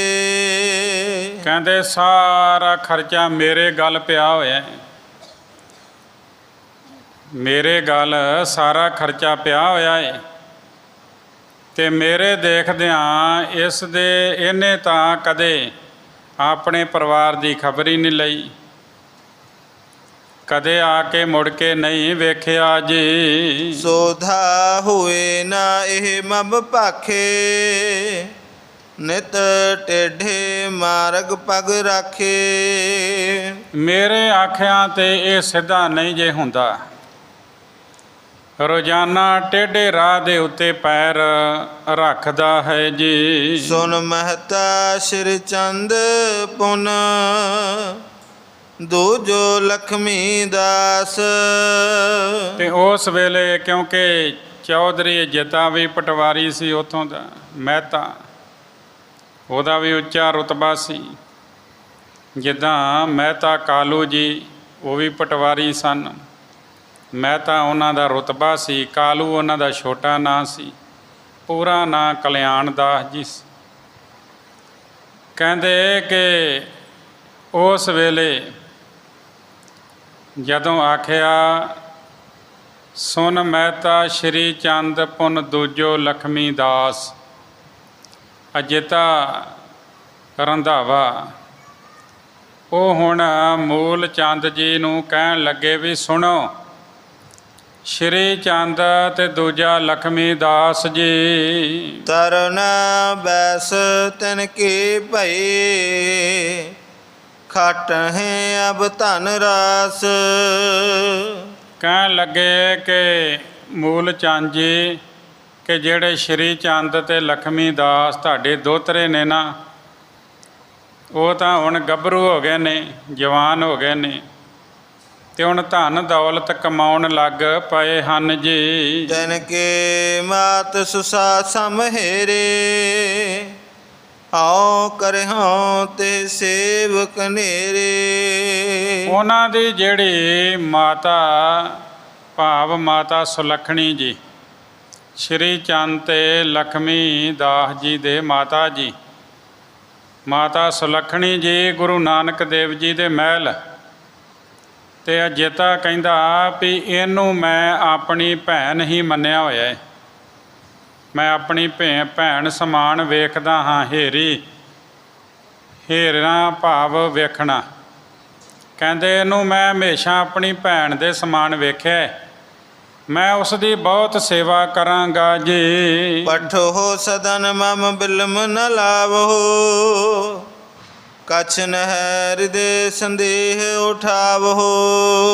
ਤੇ ਜੇ ਤੁਹਾਡੇ ਕੋਲੋਂ ਪਰਿਵਾਰ ਦਾ ਨਿਰਵਾਹ ਨਹੀਂ ਹੁੰਦਾ ਤੇ ਇਹ ਮੇਰੀ ਭੈਣ ਹੈ, ਇਹਨੂੰ ਮੇਰੇ ਘਰ ਭੇਜ ਦਿਓ, ਬਿਲਕੁਲ ਦੇਰ ਨਾ ਲਾਵੋ, ਹਿਰਦੇ ਵਿੱਚ ਕੋਈ ਸ਼ੰਕਾ ਨਾ ਰੱਖੋ ਜੀ। ਮੂਲਾ ਕਹਿ ਨਾਇਓ ਬਨ ਆਵੈ, ਹਮਰੇ ਨਿੰਦਾ ਜਗਤ ਅਲਾਵੈ। ਤੇ ਮੂਲ ਚੰਦ ਜੀ ਕਹਿੰਦੇ ਵੀ ਇਹ ਗੱਲ ਠੀਕ ਨਹੀਂ ਬਣਦੀ, ਕਿ ਮੈਂ ਆਪਣੀ ਬੇਟੀ ਨੂੰ ਤੇਰੇ ਘਰ ਭੇਜ ਦਿਆਂ। ਜੇ ਐਸਾ ਕਰਦਾ ਹਾਂ ਤੇ ਲੋਕ ਸਾਡੀ ਬਹੁਤ ਨਿੰਦਾ ਕਰਨਗੇ ਜੀ। ਆਪਣੀ ਤਨੀਆ ਹੇਤ ਆਹਾਰਾ, ਪਰ ਘਰ ਪਠੇ ਕਹਿ ਸੰਸਾਰਾ।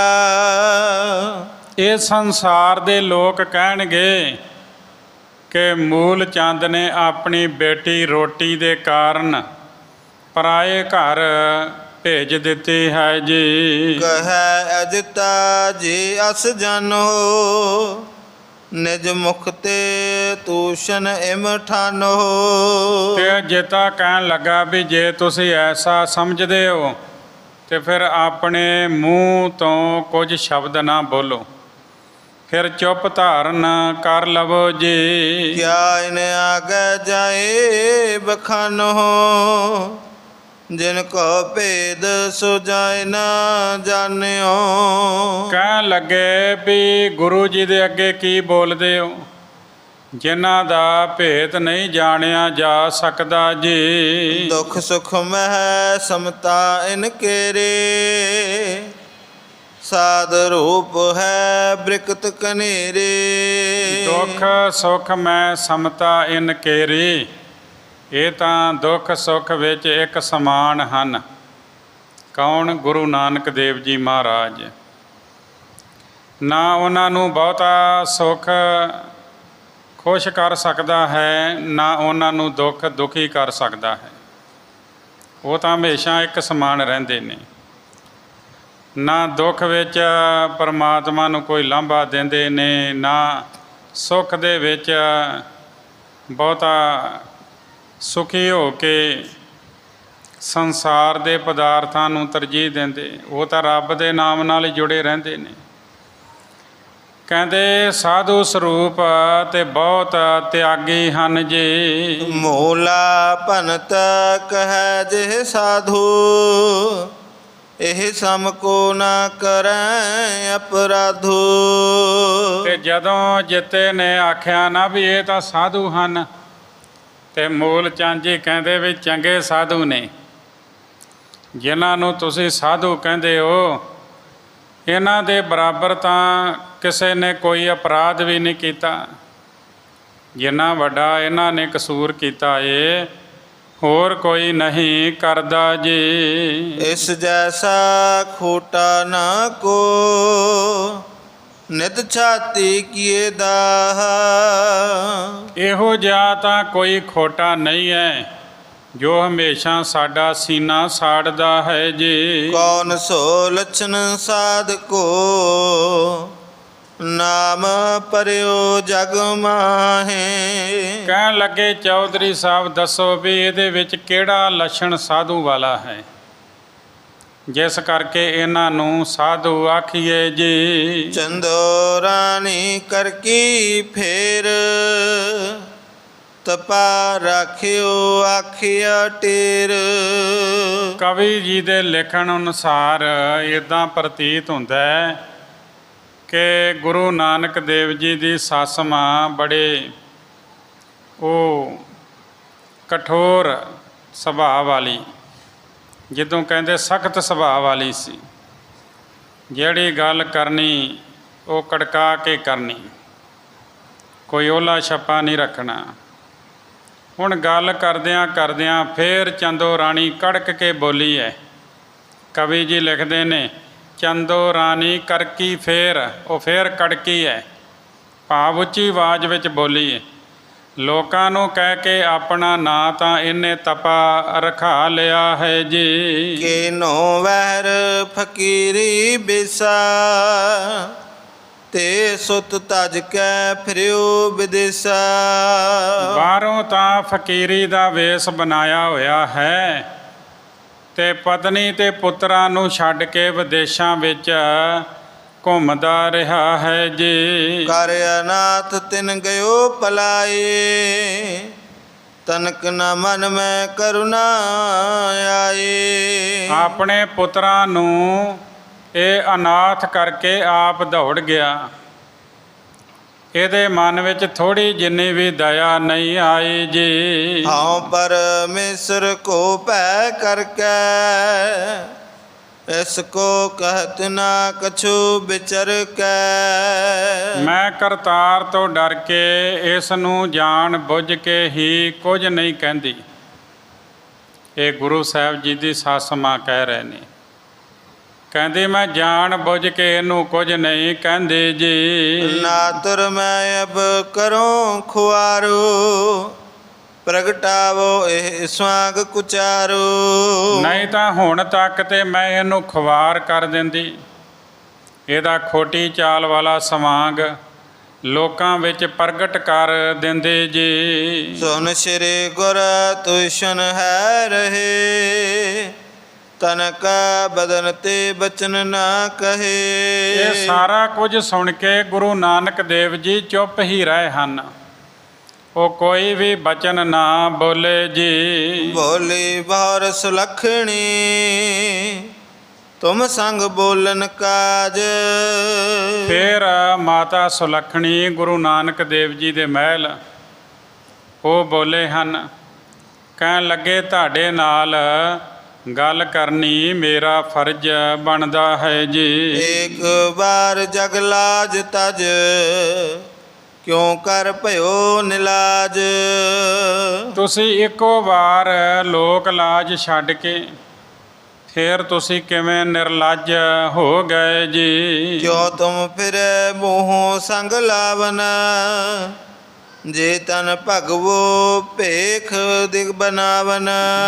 ਕਹਿਣ ਲੱਗੇ ਜੇ ਸਰੀਰ ਦੇ ਉੱਤੇ ਭਗਵਾ ਵੇਸ ਹੀ ਪਾਉਣਾ ਸੀ, ਜੇ ਫਕੀਰ ਹੀ ਬਣਨਾ ਸੀ ਤੇ ਤੁਸੀਂ ਮੇਰੇ ਨਾਲ ਲਾਵਾਂ ਕਿਸ ਵਾਸਤੇ ਲਈਆਂ ਸਨ ਜੀ। ਮੁਝ ਕੋ ਕਰ ਨਾਥ ਇੱਕ ਬਾਰੇ ਆਏ ਨਾ ਕਬਹੋਂ ਸੁਰਤ ਸੰਭਾਰੇ। ਮੈਨੂੰ ਇੱਕੇ ਵਾਰੀ ਅਨਾਥ ਬਣਾ ਕੇ ਚਲੇ ਗਏ ਤੇ ਮੁੜ ਕੇ ਆ ਕੇ ਕਦੇ ਖਬਰ ਨਾ ਲਈ ਜੀ। ਕਹਿਤ ਅਜਿਤਾ ਭਗਨੀ ਸੁਣੀਏ ਭਲਾ ਆਪਣਾ ਤੂਸ਼ਨ ਗੁਨੀਏ। ਤੇ ਜਿੱਤਾ ਕਹਿਣ ਲੱਗਾ ਭੈਣ ਸੁਣ ਚੁੱਪ ਵਿੱਚ ਹੀ ਆਪਣਾ ਭਲਾ ਜਾਣੋ ਜੀ। ਆਸਨ ਬਸਨ ਕੀ ਜੇ ਹੋਇ ਚਾਹੇ ਸੇਵਾ ਕਰੋ ਕਹੋ ਮੁਝ ਪਾਹੇ। ਜੇਕਰ ਕਿਸੇ ਕੱਪੜੇ ਦੀ ਜਾਂ ਰੋਟੀ ਦੀ ਕੋਈ ਤੋਟ ਹੈ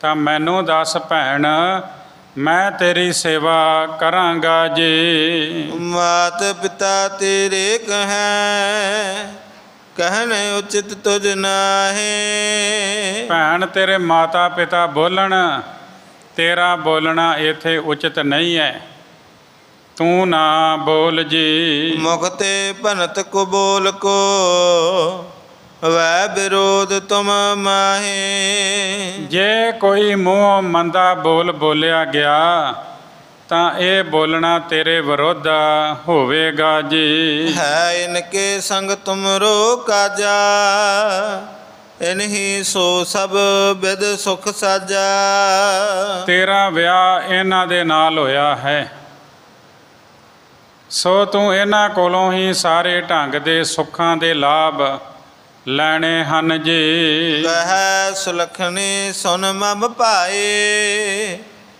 ਹਉ ਕਹੇ ਕੇ ਅਵਲੰਬ ਰਹਾਏ। ਤੇ ਮਾਤਾ ਸੁਲੱਖਣੀ ਜੀ ਕਹਿਣ ਲੱਗੇ ਮੇਰੇ ਵੀਰ ਜੀ ਸੁਣੋ, ਮੈਂ ਕਿਹਦੇ ਆਸਰੇ ਇੱਥੇ ਰਹਾਂ ਜੀ। ਮਾਤਾ ਪਿਤਾ ਦੇਵਤ ਹੈ ਗਾਰੇ ਆਪਣੇ ਗਰੇ ਤੇ ਚਹਤ ਉਤਾਰੇ। ਕਹਿੰਦੇ ਕਈ ਵਾਰੀ ਮਾਤਾ ਪਿਤਾ ਵੀ ਮੇਰੇ ਨਾਲ ਖਿਝ ਜਾਂਦੇ ਹਨ, ਉਹ ਵੀ ਮੈਨੂੰ ਕਬੂਲ ਬੋਲਦੇ ਹਨ, ਉਹ ਮੈਨੂੰ ਆਪਣੇ ਗਲੋਂ ਲਾਉਣਾ ਚਾਹੁੰਦੇ ਹਨ ਜੀ। ਬੋਲ ਕਬੂਲ ਦੇਤ ਹੈ ਤਾਨੇ, ਤੂੰ ਪੇ ਕਰੋ ਫਕੀਰੀ ਬਾਨੇ। ਤੇ ਮਾਤਾ ਸੁਲੱਖਣੀ ਜੀ ਅਜਿੱਤਾ ਜੀ ਨੂੰ ਕਹਿੰਦੇ ਕਿ ਵੀਰ ਜੀ, ਜਿਹੜੇ ਮੇਰੇ ਮਾਤਾ ਪਿਤਾ ਹਨ ਉਹ ਕੌੜੇ ਬਚਨ ਬੋਲ ਬੋਲ ਕੇ ਮੈਨੂੰ ਮਿਹਣੇ ਮਾਰਦੇ ਹਨ।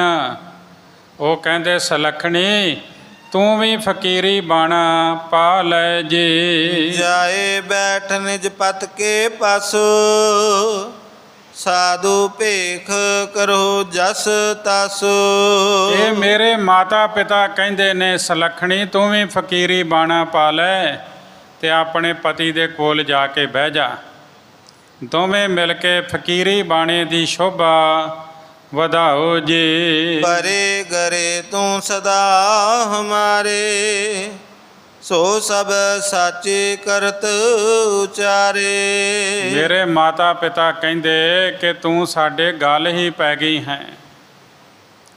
ਇੱਕ ਤਰ੍ਹਾਂ ਵੀਰ ਜੀ ਉਹ ਵੀ ਸੱਚ ਹੀ ਆਖਦੇ ਹਨ ਜੀ। ਮੋਰ ਨਿਣਾਨ ਜੋ ਨਾਨਕੇ, ਜਬ ਜੀਵਤ ਸੁਖਦਾਏ। ਕਹਿਣ ਲੱਗੇ ਕਿ ਜਿਹੜੀ ਮੇਰੀ ਨਨਾਣ ਸੀ ਨਾ ਬੇਬੇ ਨਾਨਕੀ, ਉਹ ਸੁੱਖ ਦੇਣ ਵਾਲੀ ਸੀ, ਜਿਸ ਵੇਲੇ ਤੱਕ ਉਹ ਜਿਉਂਦੀ ਰਹੀ ਜੀ। ਸਿਰੇ ਚੰਦ ਤੇ ਸਦਨ ਮਹਿ, ਸਭ ਕੁਛ ਪਹਿਰਤ ਖਾਏ। ਤੇ ਸ਼੍ਰੀ ਚੰਦ ਉਸੇ ਘਰ ਵਿੱਚ ਸਭ ਕੁਝ ਖਾਂਦਾ ਪਹਿਨਦਾ ਰਿਹਾ।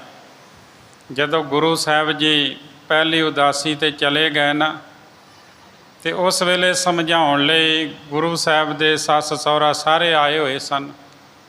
ਗੁਰੂ ਜੀ ਜਦੋਂ ਤੁਰ ਗਏ ਤੇ ਉਹ ਮਾਤਾ ਸੁਲੱਖਣੀ ਨੂੰ, ਆਪਣੀ ਬੇਟੀ ਨੂੰ ਤੇ ਦੋਹਤਿਆਂ ਨੂੰ ਲੈ ਕੇ ਤੁਰ ਪਏ ਸਨ। ਉਸ ਵੇਲੇ ਬੇਬੇ ਨਾਨਕੀ ਨੇ ਆਖਿਆ ਕਿ ਇਹ ਜਿਹੜਾ ਮੇਰਾ ਵੱਡਾ ਭਤੀਜਾ ਨਾ, ਇਹਨੂੰ ਮੇਰੇ ਕੋਲ ਰਹਿਣ ਦਿਓ, ਮੇਰਾ ਵੀ ਮਨ ਲੱਗਾ ਰਹੇਗਾ। ਕਿੰਨੇ ਸਾਲ ਮੇਰੇ ਕੋਲ ਹੀ ਤੇ ਰਿਹਾ। ਤੇ ਉਸ ਵੇਲੇ ਉਹਨੂੰ ਉੱਥੇ ਛੱਡ ਗਏ ਸਨ। ਉਹ ਗੱਲ ਮਾਤਾ ਸੁਲੱਖਣੀ ਜੀ ਕਹਿੰਦੇ ਵੀ ਜਿੰਨਾ ਚਿਰ ਮੇਰੀ ਨਨਾਣ ਬੇਬੇ ਨਾਨਕੀ ਜਿਉਂਦੀ ਰਹੀ, ਸ਼੍ਰੀ ਚੰਦ ਉਹਨਾਂ ਦੇ ਘਰ ਵਿੱਚ ਸੁੱਖ ਨਾਲ ਰਹਿੰਦਾ ਰਿਹਾ ਜੀ। ਮਨ ਪਾਵਤ ਜੋ ਕਰਤ ਬਿਲਾਸੋ, ਨਹਿ ਚਿੰਤਾ ਕਾਹੂ ਕੇ ਤਾਸੋ। ਉਹ ਮਨ ਭਾਉਂਦਾ ਆਨੰਦ ਮਾਣਦਾ ਰਿਹਾ, ਉਸ ਨੂੰ ਕਿਸੇ ਗੱਲ ਦੀ ਚਿੰਤਾ ਨਹੀਂ ਸੀ ਜੀ। ਜਬ ਕਾ ਭਾਤਿਨ ਕੋ ਪਰਲੋਕੋ, ਹਮਕੋ ਭਇਓ ਸਬੈ ਬਿਦ ਸ਼ੋਕੋ। ਜਦੋਂ ਤੋਂ ਉਹ ਦੋਵੇਂ ਪਰਲੋਕ ਪਿਆਨਾ ਕਰ ਗਏ ਤੇ ਸਾਨੂੰ ਹਰ ਤਰ੍ਹਾਂ ਨਾਲ ਬਿਪਤਾ ਪੈ ਗਈ ਜੀ। ਦਸ ਦਿਸ ਤੇ ਮੁਝ ਬਨਿਓ ਕੁਫੇਰਾ, ਕਿਸ ਪ੍ਰਕਾਰ ਹੋਇਆ ਜੀਵਨ ਮੇਰਾ। ਕਹਿਣ ਲੱਗੇ ਵੀਰ ਜੀ ਮੈਨੂੰ ਤਾਂ ਦਸੇ ਦਿਸ਼ਾਵਾਂ ਤੋਂ ਸਭ ਪਾਸਿਓਂ ਘਾਟਾ ਹੀ ਘਾਟਾ ਬਣਿਆ ਹੋਇਆ ਹੈ। ਮੈਂ ਕਿਹਦੇ ਆਸਰੇ ਕਿਸ ਤਰ੍ਹਾਂ ਜ਼ਿੰਦਗੀ ਕੱਟਾਂ ਜੀ। ਆਸ ਕਹਿ ਆਖਨ ਆਸੂ ਗੇਰਤ, ਊਚ ਸਵਾਸ ਲੈ ਧਰਨੀ ਹੇਰਤ। ਇਸ ਤਰ੍ਹਾਂ ਕਹਿ ਕੇ ਮਾਤਾ ਸੁਲੱਖਣੀ ਧਰਤੀ ਵੱਲ ਨੂੰ ਮੂੰਹ ਕਰਕੇ ਅਥਰੂ ਕੇਰਨ ਲੱਗੇ ਤੇ ਧਰਤੀ ਵੱਲ ਤੱਕਣ ਲੱਗ ਪਏ ਜੀ। ਸ਼੍ਰੀ ਨਾਨਕ ਪਿਨ ਪਿਖ ਸੁਨ ਕੈ ਬਾਨੀ, ਹਿਰਦੈ ਵਿਖੈ ਕਰੁਣਾ ਬਹੁ ਠਾਨੀ। ਗੁਰੂ ਨਾਨਕ ਦੇਵ ਜੀ ਮਹਾਰਾਜ ਨੇ ਸਾਰੀਆਂ ਗੱਲਾਂ ਸੁਣੀਆਂ ਤੇ ਦੇਖਿਆ, ਹਿਰਦੇ ਅੰਦਰ ਬਹੁਤ ਦਇਆ ਧਾਰਨ ਕੀਤੀ ਤੇ ਕਹਿਣ ਲੱਗੇ ਜੀ। ਕਹਿਤ ਭਏ ਸੁਨ ਝੋਣੀ ਕਾਨਾ, ਦੁਖ ਪੁਨ ਭੂਖ ਜੇ ਕਰੋ ਪ੍ਰਵਾਨਾ। ਇੱਥੇ ਨਾ ਸਮਝ ਲੈਣਾ ਵੀ ਕੀ ਕਹਿ ਦਿੱਤਾ ਗੁਰੂ ਨਾਨਕ ਦੇਵ ਜੀ ਨੇ। ਕਹਿਤ ਭੈ ਸੁਣ ਚੌਣੀ ਕਾਨਾ, ਚੌਣੀ ਕਿਉਂਕਿ ਮੂਲ ਚੰਦ ਜੀ ਦੀ ਗੋਤ ਚੌਣਾ ਸੀ, ਮੂਲਾ ਚੌਣਾ। ਇਸ ਵਾਸਤੇ ਉਹਨਾਂ ਦੀ ਪੁੱਤਰੀ ਚੋਣੀ ਇਹ ਸ਼ਬਦ ਵਰਤਿਆ। ਜਿੱਦਾਂ ਪੰਚਾਲ ਰਾਜੇ ਦੀ ਪੁੱਤਰੀ ਪੰਚਾਲੀ, ਇਸ ਤਰ੍ਹਾਂ ਉਹਨਾਂ ਨੇ ਇਹ ਸ਼ਬਦ ਵਰਤਿਆ। ਜਿੱਦਾਂ ਅੱਜ ਵੀ ਕਈ ਆਪਣੇ ਨਾਂ ਦੇ ਪਿੱਛੇ ਗੋਤ ਲਾਉਂਦੇ ਨੇ। ਜਦੋਂ ਕਿ ਅੰਮ੍ਰਿਤਪਾਨ ਕਰ ਲਿਆ ਤੇ ਫਿਰ ਕਹਿ ਦਿੱਤਾ ਉਸ ਵੇਲੇ ਪੰਜ ਪਿਆਰਿਆਂ ਨੇ ਵੀ ਸਭ ਜਾਤ ਪਾਤ ਅੱਜ ਤੋਂ ਬਾਅਦ ਖਤਮ ਹੋ ਗਈ ਹੈ, ਤੇ ਫਿਰ ਵੀ ਕੋਈ ਸੰਧੂ ਆ, ਕੋਈ ਢਿੱਲੋਂ ਆ, ਕੋਈ ਹੋਰ ਜਾਤ ਦੇ ਆਪਣੇ ਪਿੱਛੇ ਨਾਂ ਲਿਖਾਉਂਦੇ ਨੇ। ਇਸੇ ਤਰ੍ਹਾਂ ਉਹਨਾਂ ਦੀ ਗੋਤ ਜਿਹੜੀ ਸੀ ਚੋਣਾ ਸੀ। ਤੇ ਇੱਥੇ ਗੁਰੂ ਸਾਹਿਬ ਜੀ ਦਾ ਇਹ ਕਹਿਣ ਲੱਗੇ, ਹੇ ਚੋਣੀ ਸੁਲੱਖਣੀ, ਭਾਵ ਮੂਲੇ ਚੋਣੇ ਦੀ ਸਪੁੱਤਰੀ ਸੁਲੱਖਣੀ। ਕਹਿੰਦੇ ਕੰਨ ਲਾ ਕੇ ਸੁਣ, ਜੇਕਰ ਤੁਸੀਂ ਦੁੱਖ ਤੇ ਭੁੱਖ ਵਿੱਚ ਰਹਿਣਾ ਪ੍ਰਮਾਣ ਕਰਦੇ ਹੋ ਜੀ। ਰਹੋ ਨਿਕਟ ਹੱਠ ਕਰੋ ਕਨੇਰਾ, ਜੋ ਹਮ ਹਾਲ ਸੋ ਹੋਵਹਿ ਤੇਰਾ। ਕਹਿਣ ਲੱਗੇ ਵੀ ਇਸ ਤਰ੍ਹਾਂ ਵਾ ਕਿ ਜੇਕਰ ਸਾਡੇ ਨਾਲ ਰਹਿਣ ਲੱਗ ਪਵੋ ਤੇ ਤੁਹਾਨੂੰ ਬਹੁਤ ਹੱਠ ਕਰਨਾ ਪਵੇਗਾ। ਜੋ ਹਾਲ ਸਾਡਾ ਏ ਉਹ ਹੀ ਤੁਹਾਡਾ ਹੋਵੇਗਾ ਜੀ। ਬਨੈ ਸੁਲੱਖਣੀ ਸੁਨ ਬਚ ਮੋਰੇ, ਨਹਿ ਭੂਖਨ ਜਾਚੋਂ ਢਿਗ ਤੋਰੇ। ਤੇ ਅੱਗੋਂ ਜਵਾਬ ਪਤਾ ਕੀ ਮਿਲਿਆ? ਮਾਤਾ ਸੁਲੱਖਣੀ ਨੇ ਕੀ ਕਿਹਾ? ਕਹਿਣ ਲੱਗੀ, ਮੇਰੀ ਗੱਲ ਸੁਣੋ, ਮੈਨੂੰ ਗਹਿਣਿਆਂ ਦੀ ਲੋੜ ਨਹੀਂ ਹੈ। ਮੈਂ ਤਾਂ ਤੁਹਾਡੇ ਨਾਲ ਰਹਿਣਾ, ਮੈਨੂੰ ਤੁਹਾਡੇ ਸਾਥ ਦੀ ਲੋੜ ਹੈ। ਰੁੱਖੋ ਭੋਜਨ ਭੂਮ ਸੈਨ, ਸਖੀ ਪਰੇ ਸੰਗ ਸੂਖ ਬਿਹਾਤ। ਇਹਦਾ ਭਾਵ ਪਤਾ ਕੀ ਹੈ? ਕਹਿੰਦੇ ਭਾਵੇਂ ਮੈਨੂੰ ਰੁੱਖੀ ਮਿੱਸੀ ਖਾਣੀ ਪਵੇ, ਭਾਵੇਂ ਮੈਨੂੰ ਭੂਮ ਸੈਨ ਭੂਮੀ 'ਤੇ ਆਸਨ ਕਰਨਾ ਪਵੇ, ਭੁੰਜੇ ਸੌਣਾ ਪਵੇ, ਜੇ ਮੇਰਾ ਪਤੀ ਨਾਲ ਹੈ, ਜੇ ਮੇਰਾ ਪਿਰ ਨਾਲ ਹੈ, ਤਾਂ ਮੈਨੂੰ ਸੁੱਖ ਹੀ ਸੁੱਖ ਹੈ। ਧੂੜੀ ਵਿੱਚ ਲੋੜੰਦੜੀ ਸੋਹਾਂ, ਨਾਨਕ ਤੈਸੈ ਨਾਲੇ। ਜਿਹੜੀ ਸਤਵੰਤੀ ਨਾਰੀ ਹੁੰਦੀ ਨਾ, ਜਿਹਨੂੰ ਪਤੀ ਵਰਤਾ ਕਿਹਾ, ਉਹਨੂੰ ਹੋਰ ਕੁਝ ਨਹੀਂ ਚਾਹੀਦਾ ਹੁੰਦਾ। ਜੇ ਗੁਰੂ ਨਾਨਕ ਦੇਵ ਜੀ ਪਹਿਲਾਂ ਆ ਜਾਂਦੇ ਤੇ ਉਹਨਾਂ ਪਹਿਲਾਂ ਆਖਣਾ ਸੀ ਵੀ ਮੈਂ ਤੁਹਾਡੇ ਨਾਲ ਹੀ ਰਹਿਣਾ ਹੈ। ਸਤਵੰਤੀ ਪਤੀ ਵਰਤਾ ਜਿਹੜੀ ਇਸਤਰੀ ਹੈ, ਉਹਨੂੰ ਆਪਣੇ ਪਤੀ ਦਾ ਸਾਥ ਚਾਹੀਦਾ ਹੁੰਦਾ ਹੈ। ਭਾਵੇਂ ਉਹ ਰੁੱਖੀ ਲੂਣ ਭੁੱਕ ਕੇ ਹੀ ਖਾ ਲੈ, ਚਾਰ ਨਾ ਖਾ ਲੇ, ਉਹਨੂੰ ਪ੍ਰਵਾਨ ਹੁੰਦੀ, ਉਹਨੂੰ ਹੋਰ ਕੁਝ ਨਹੀਂ ਚਾਹੀਦਾ। ਉਹ ਜੇ ਕੱਪੜੇ ਵੀ ਪਾਟੇ ਹੋਣ, ਗਰੀਬੀ ਵੀ ਹੋਵੇ, ਤੇ ਉਹ ਟਾਕੀ ਲਾ ਕੇ ਵੀ ਗੁਜ਼ਾਰਾ ਕਰ ਲੇਗੀ, ਪਰ ਆਪਣੇ ਪਤੀ ਤੋਂ ਦੂਰ ਰਹਿ ਕੇ ਗੁਜ਼ਾਰਾ ਨਹੀਂ ਕਰੇਗੀ। ਉਹ ਕਹੇਗੀ ਕਿ ਮੇਰਾ ਸੁੱਖ ਮੇਰੇ ਪਤੀ ਦੇ ਨਾਲ ਹੀ ਹੈ। ਇਸੇ ਤਰ੍ਹਾਂ ਮਾਤਾ ਸੁਲੱਖਣੀ ਨੇ ਕਿਹਾ, ਕਹਿੰਦੇ ਮੈਨੂੰ ਕੋਈ ਗਹਿਣਿਆਂ ਗੱਟਿਆਂ ਦੀ ਲੋੜ ਨਹੀਂ ਹੈ, ਮੈਨੂੰ ਤਾਂ ਤੁਹਾਡੇ ਸਾਥ ਦੀ ਲੋੜ ਹੈ ਜੀ। ਹਿਰਦੈ ਵਿਖੈ ਚਾਹੋ ਨਿਤ ਐਸੇ, ਤੁਮ ਜਿਉ ਹਾਲ ਹੋਏ ਮਮ ਤੈਸੇ। ਹਿਰਦੇ ਵਿੱਚ ਮੈਂ ਹਮੇਸ਼ਾ ਤੋਂ ਇਸੇ ਤਰ੍ਹਾਂ ਚਾਹੁੰਦੀ ਹਾਂ ਕਿ ਮੇਰਾ ਹਾਲ ਭਾਵੇਂ ਤੁਹਾਡੇ ਵਰਗਾ ਹੋ ਜਾਵੇ ਜੀ। ਦੁੱਖ ਭੁੱਖ ਸਹਿ ਕੈ ਆਪਨ ਸਰੀਰਾ, ਰਹੋ ਸਦੀਵ ਤੁਮਾਰੇ ਤੀਰਾ। ਆਪਣੇ ਸਰੀਰ ਉੱਤੇ ਦੁੱਖ ਭੁੱਖ ਸਹਿ ਕੇ ਵੀ ਹਮੇਸ਼ਾ ਤੁਹਾਡੇ ਕੋਲ ਰਹਿਣਾ ਚਾਹੁੰਦੀ ਹਾਂ ਜੀ। ਪ੍ਰਭ ਭੋਲੇ ਜੇ ਅਸਮਨ ਤੇਰੇ, ਆਨਹੁ ਸੁਤ ਅਬ ਕਰਹੁ ਨਾ ਦੇਰੇ। ਤੇ ਗੁਰੂ ਨਾਨਕ ਦੇਵ ਜੀ ਮਹਾਰਾਜ ਕਹਿਣ ਲੱਗੇ, ਕਹਿੰਦੇ ਜੇਕਰ ਤੇਰੇ ਮਨ ਵਿੱਚ ਜੈ ਵਿਚਾਰ ਹਨ ਤੇ ਫਿਰ ਦੇਰ ਕਾਹਦੀ ਆ? ਫਿਰ ਦੇਰ ਨਾ ਲਾਵੋ, ਜਾਓ ਫਿਰ ਆਪਣੇ ਪੁੱਤਰਾਂ ਨੂੰ ਨਾਲ ਲੈ ਕੇ ਆਵੋ ਜੀ। ਸਭ ਕਰਤਾਰ ਕਰੋਗੇ ਨੀਕੇ, ਜੇ ਸਰਦਾ ਸੇ ਡਿਡ ਜੀ ਕੀਏ। ਜੇਕਰ ਤੇਰੇ ਮਨ ਦੀ ਸ਼ਰਧਾ ਭਾਵਨਾ ਇੰਨੀ ਪੱਕੀ ਹੈ ਤਾਂ ਫਿਰ ਕਰਤਾਰ ਭਲੀ ਕਰੇਗਾ ਜੀ। ਸੁਨੇ ਸੁਲਖਣੀ ਅਸ ਬਚ ਜਬ ਹੈ, ਤੋਰਨ ਗਏ ਸਦਨ ਕੋ ਤਬ ਹੈ। ਜਦੋਂ ਮਾਤਾ ਸੁਲੱਖਣੀ ਨੇ ਇਹ ਬਚਨ ਸੁਣੇ ਆਪਣੇ ਪਤੀ ਦੇ, ਗੁਰੂ ਨਾਨਕ ਦੇਵ ਜੀ ਦੇ, ਤੇ ਉਹ ਤੁਰੰਤ ਆਪਣੇ ਘਰ ਨੂੰ ਚਲੇ ਗਏ ਜੀ। ਦੋਨੋਂ ਸੁਤਲੇ ਕਰ ਨਿਜ ਸੰਗਾ, ਹਰ ਖਤ ਆਏ ਕਰਤ ਮੰਗਾ। ਉਹ ਆਪਣੇ ਦੋਨਾਂ ਪੁੱਤਰਾਂ ਨੂੰ ਬੜੇ ਉਤਸ਼ਾਹ ਦੇ ਨਾਲ ਖੁਸ਼ ਹੋ ਕੇ ਆਪਣੇ ਨਾਲ ਲੈ ਕੇ ਆ ਗਈ। ਮੈਂ ਐਸੇ ਕਈ ਪਰਿਵਾਰਾਂ ਨੂੰ ਜਾਣਦਾ ਜਿਨ੍ਹਾਂ ਦੇ ਪੋਤਰੇ ਤੇ ਨੌਂ ਕਿਸੇ ਦੇ 10 ਸਾਲ, ਕਿਸੇ ਦੇ 15 ਸਾਲ ਬਾਅਦ ਉਹ ਵਾਪਸ ਘਰ ਵਿੱਚ ਆਏ। ਕਿਸੇ ਨੇ ਕਹਿ ਦਿੱਤਾ ਕਿ ਐਵੇਂ ਝੁਰਦੀ ਰਹਿੰਦੀ ਹੈ, ਕਿਉਂ ਨਹੀਂ ਆਪਣੀ ਨੌਂ ਤੇ ਪੋਤਰਿਆਂ ਨੂੰ ਲੈ ਆਉਂਦੀ। ਉਹਦੇ ਮਨ ਵਿੱਚ ਗੱਲ ਚੰਗੀ ਲੱਗ ਗਈ ਬੀਬੀ ਦੇ। ਉਹਨੇ ਤਿਆਰੀ ਕੀਤੀ ਤੇ ਪਹੁੰਚ ਗਈ, ਹੱਥ ਜੋੜੇ ਕਹਿਣ ਲੱਗੇ, ਜੇ ਸਾਡੀ ਕੋਈ ਭੁੱਲ ਹੈ ਤੇ ਬਖਸ਼ ਦਿਓ, ਪਰ ਅੱਜ ਮੈਂ ਆਪਣੀ ਨਹੁੰ ਤੇ ਪੋਤਰਿਆਂ ਨੂੰ ਲੈਣ ਆਈ। ਤੇ ਉਹ ਨਾਲ ਲੈ ਕੇ ਆਪਣੇ ਘਰ ਆ ਗਈ। ਉਹਨਾਂ ਖੁਸ਼ੀ ਖੁਸ਼ੀ ਭੇਜ ਦਿੱਤੇ। ਕੁਝ ਕੁ ਤਾਂ ਗੁੱਸੇ ਭਲੀਆਂ ਗੱਲਾਂ ਕਰਦੇ ਹੀ ਹੁੰਦੇ ਨੇ ਧੀ ਵਾਲੇ, ਕੁਝ ਨਾ ਕੁਝ ਤਾਂ ਉਹਨਾਂ ਕਹਿਣਾ ਹੀ ਹੁੰਦਾ ਵੀ ਤੁਹਾਨੂੰ ਚੇਤਾ ਆ ਗਿਆ ਇੰਨੇ ਸਾਲਾਂ ਬਾਅਦ।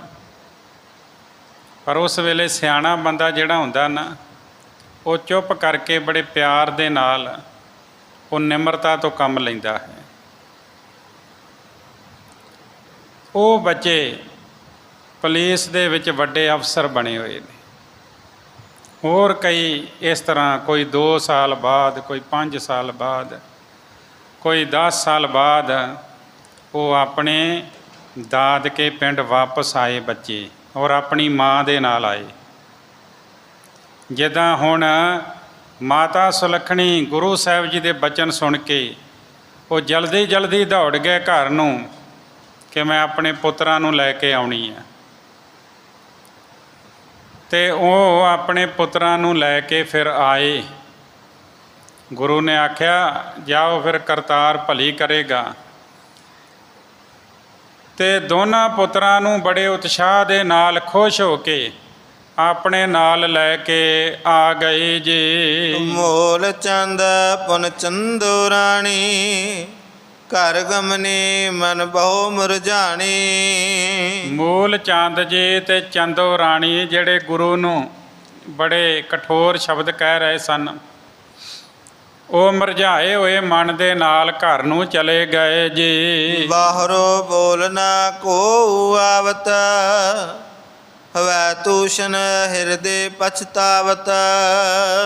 ਫਿਰ ਉਹਨਾਂ ਨੂੰ ਕੋਈ ਸ਼ਬਦ ਹੀ ਨਾ ਆਉੜਿਆ, ਕੋਈ ਸ਼ਬਦ ਹੀ ਬੋਲਣ ਨੂੰ ਨਾ ਲੱਭੇ, ਤੇ ਉਹ ਘਰ ਨੂੰ ਚਲੇ ਗਏ। ਉਹ ਚੁੱਪ ਹੋ ਕੇ ਰਹਿ ਗਏ। ਭਾਵ ਜਦੋਂ ਹੁਣ ਪਤੀ ਪਤਨੀ ਦਾ ਮਨ ਮਿਟਾਵ ਮਿਟ ਗਿਆ ਤੇ ਉਹਨੇ ਕਹਿ ਦਿੱਤਾ ਵੀ ਮੇਰੇ ਸਾਈਂ, ਮੈਂ ਤੇਰੇ ਨਾਲ ਹੀ ਰਹਿਣਾ ਚਾਹੁੰਦੀ ਹਾਂ, ਭਾਵੇਂ ਮੈਨੂੰ ਰੁੱਖੀ ਮਿੱਸੀ ਖਾਣੀ ਪਵੇ, ਮੈਂ ਤੇਰੇ ਨਾਲ ਹੀ ਰਵਾਂਗੀ। ਤੇ ਫਿਰ ਹੁਣ ਦੂਜੇ ਦਾ ਤੇ ਬੋਲਣ ਦਾ ਕੋਈ ਕੰਮ ਹੀ ਨਹੀਂ ਰਹਿ ਗਿਆ।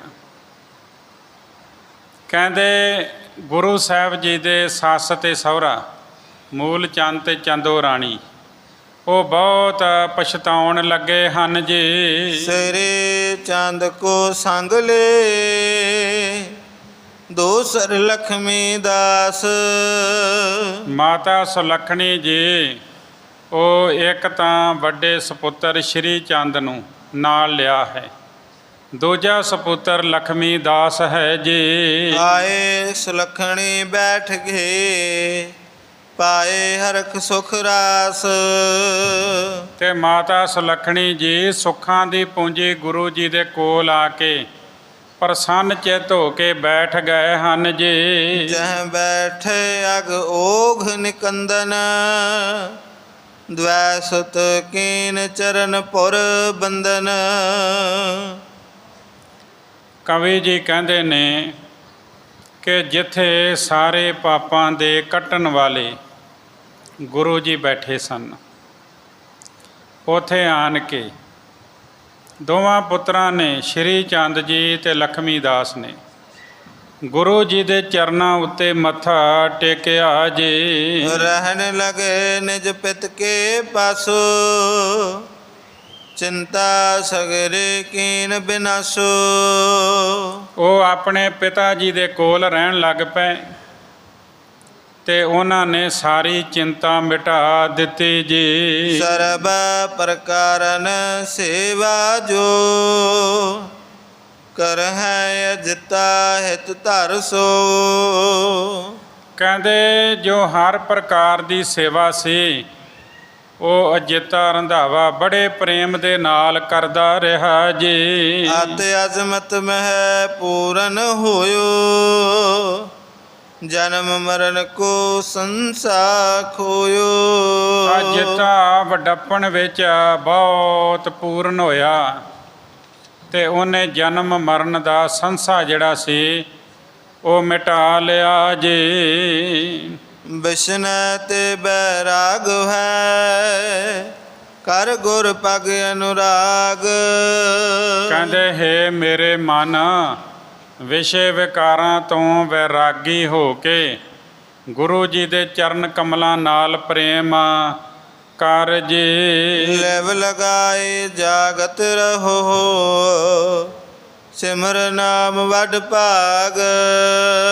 ਵਾਹਿਗੁਰੂ ਦਾ ਨਾਮ ਸਿਮਰ ਤੇ ਸਿਮਰਨ ਵਿੱਚ ਪ੍ਰੀਤ ਲਾਉਣ ਰਾਹੀਂ ਅੰਤਰਮੁਖ ਜਾਗਦਾ ਰਹੋ, ਤੂੰ ਵੱਡ ਭਾਗੀ ਹੈ ਜੀ। ਕਿਤ ਕਾ ਦਿਵਸ ਜਬ ਰਹਿਤ ਬਿਤਾਏ, ਦਿਨ ਪ੍ਰਤ ਮਹਿਮਾ ਹੋਏ ਅਧਿਕਾਏ। ਜਦ ਕਿੰਨੇ ਹੀ ਦਿਨ ਇੱਥੇ ਟਿਕਿਆਂ ਬੀਤ ਗਏ ਤੇ ਦਿਨ ਪ੍ਰਤੀ ਦਿਨ ਗੁਰੂ ਜੀ ਦੀ ਵਡਿਆਈ ਵੱਧਦੀ ਗਈ ਜੀ। ਅਵਲੋਕਤ ਸਮਝੋ ਤਬ ਮੂਲਾ, ਭਾ ਸ਼੍ਰੀ ਨਾਨਕ ਜਸ ਅਨਕੂਲਾ।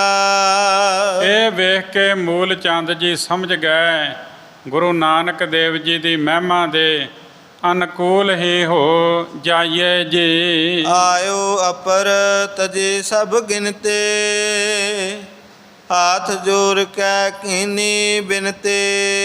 ਹੋਰ ਸਭ ਗਿਣਤੀਆਂ ਮਿਣਤੀਆਂ ਤਿਆਗ ਕੇ ਉਹ ਗੁਰੂ ਜੀ ਦੇ ਕੋਲ ਆ ਗਿਆ ਤੇ ਹੱਥ ਜੋੜ ਕੇ ਬੇਨਤੀ ਕੀਤੀ ਜੀ। ਤੁਮ ਹੋ ਮਹਾਪੁਰਖ ਹੋ ਪੂਰੇ, ਹਮਨੇ ਚਲਤ ਲਖੇ ਜੋਰੂ ਰੇ। ਆਖਿਆ ਕਿ ਤੁਸੀਂ ਮਹਾਪੁਰਖ ਹੋ, ਪੂਰਨ ਮਹਾਪੁਰਖ, ਮਹਾਪੁਰਖ ਹੋ ਪੂਰੇ, ਤੁਸੀਂ ਪੂਰਨ ਮਹਾਪੁਰਖ ਹੋ।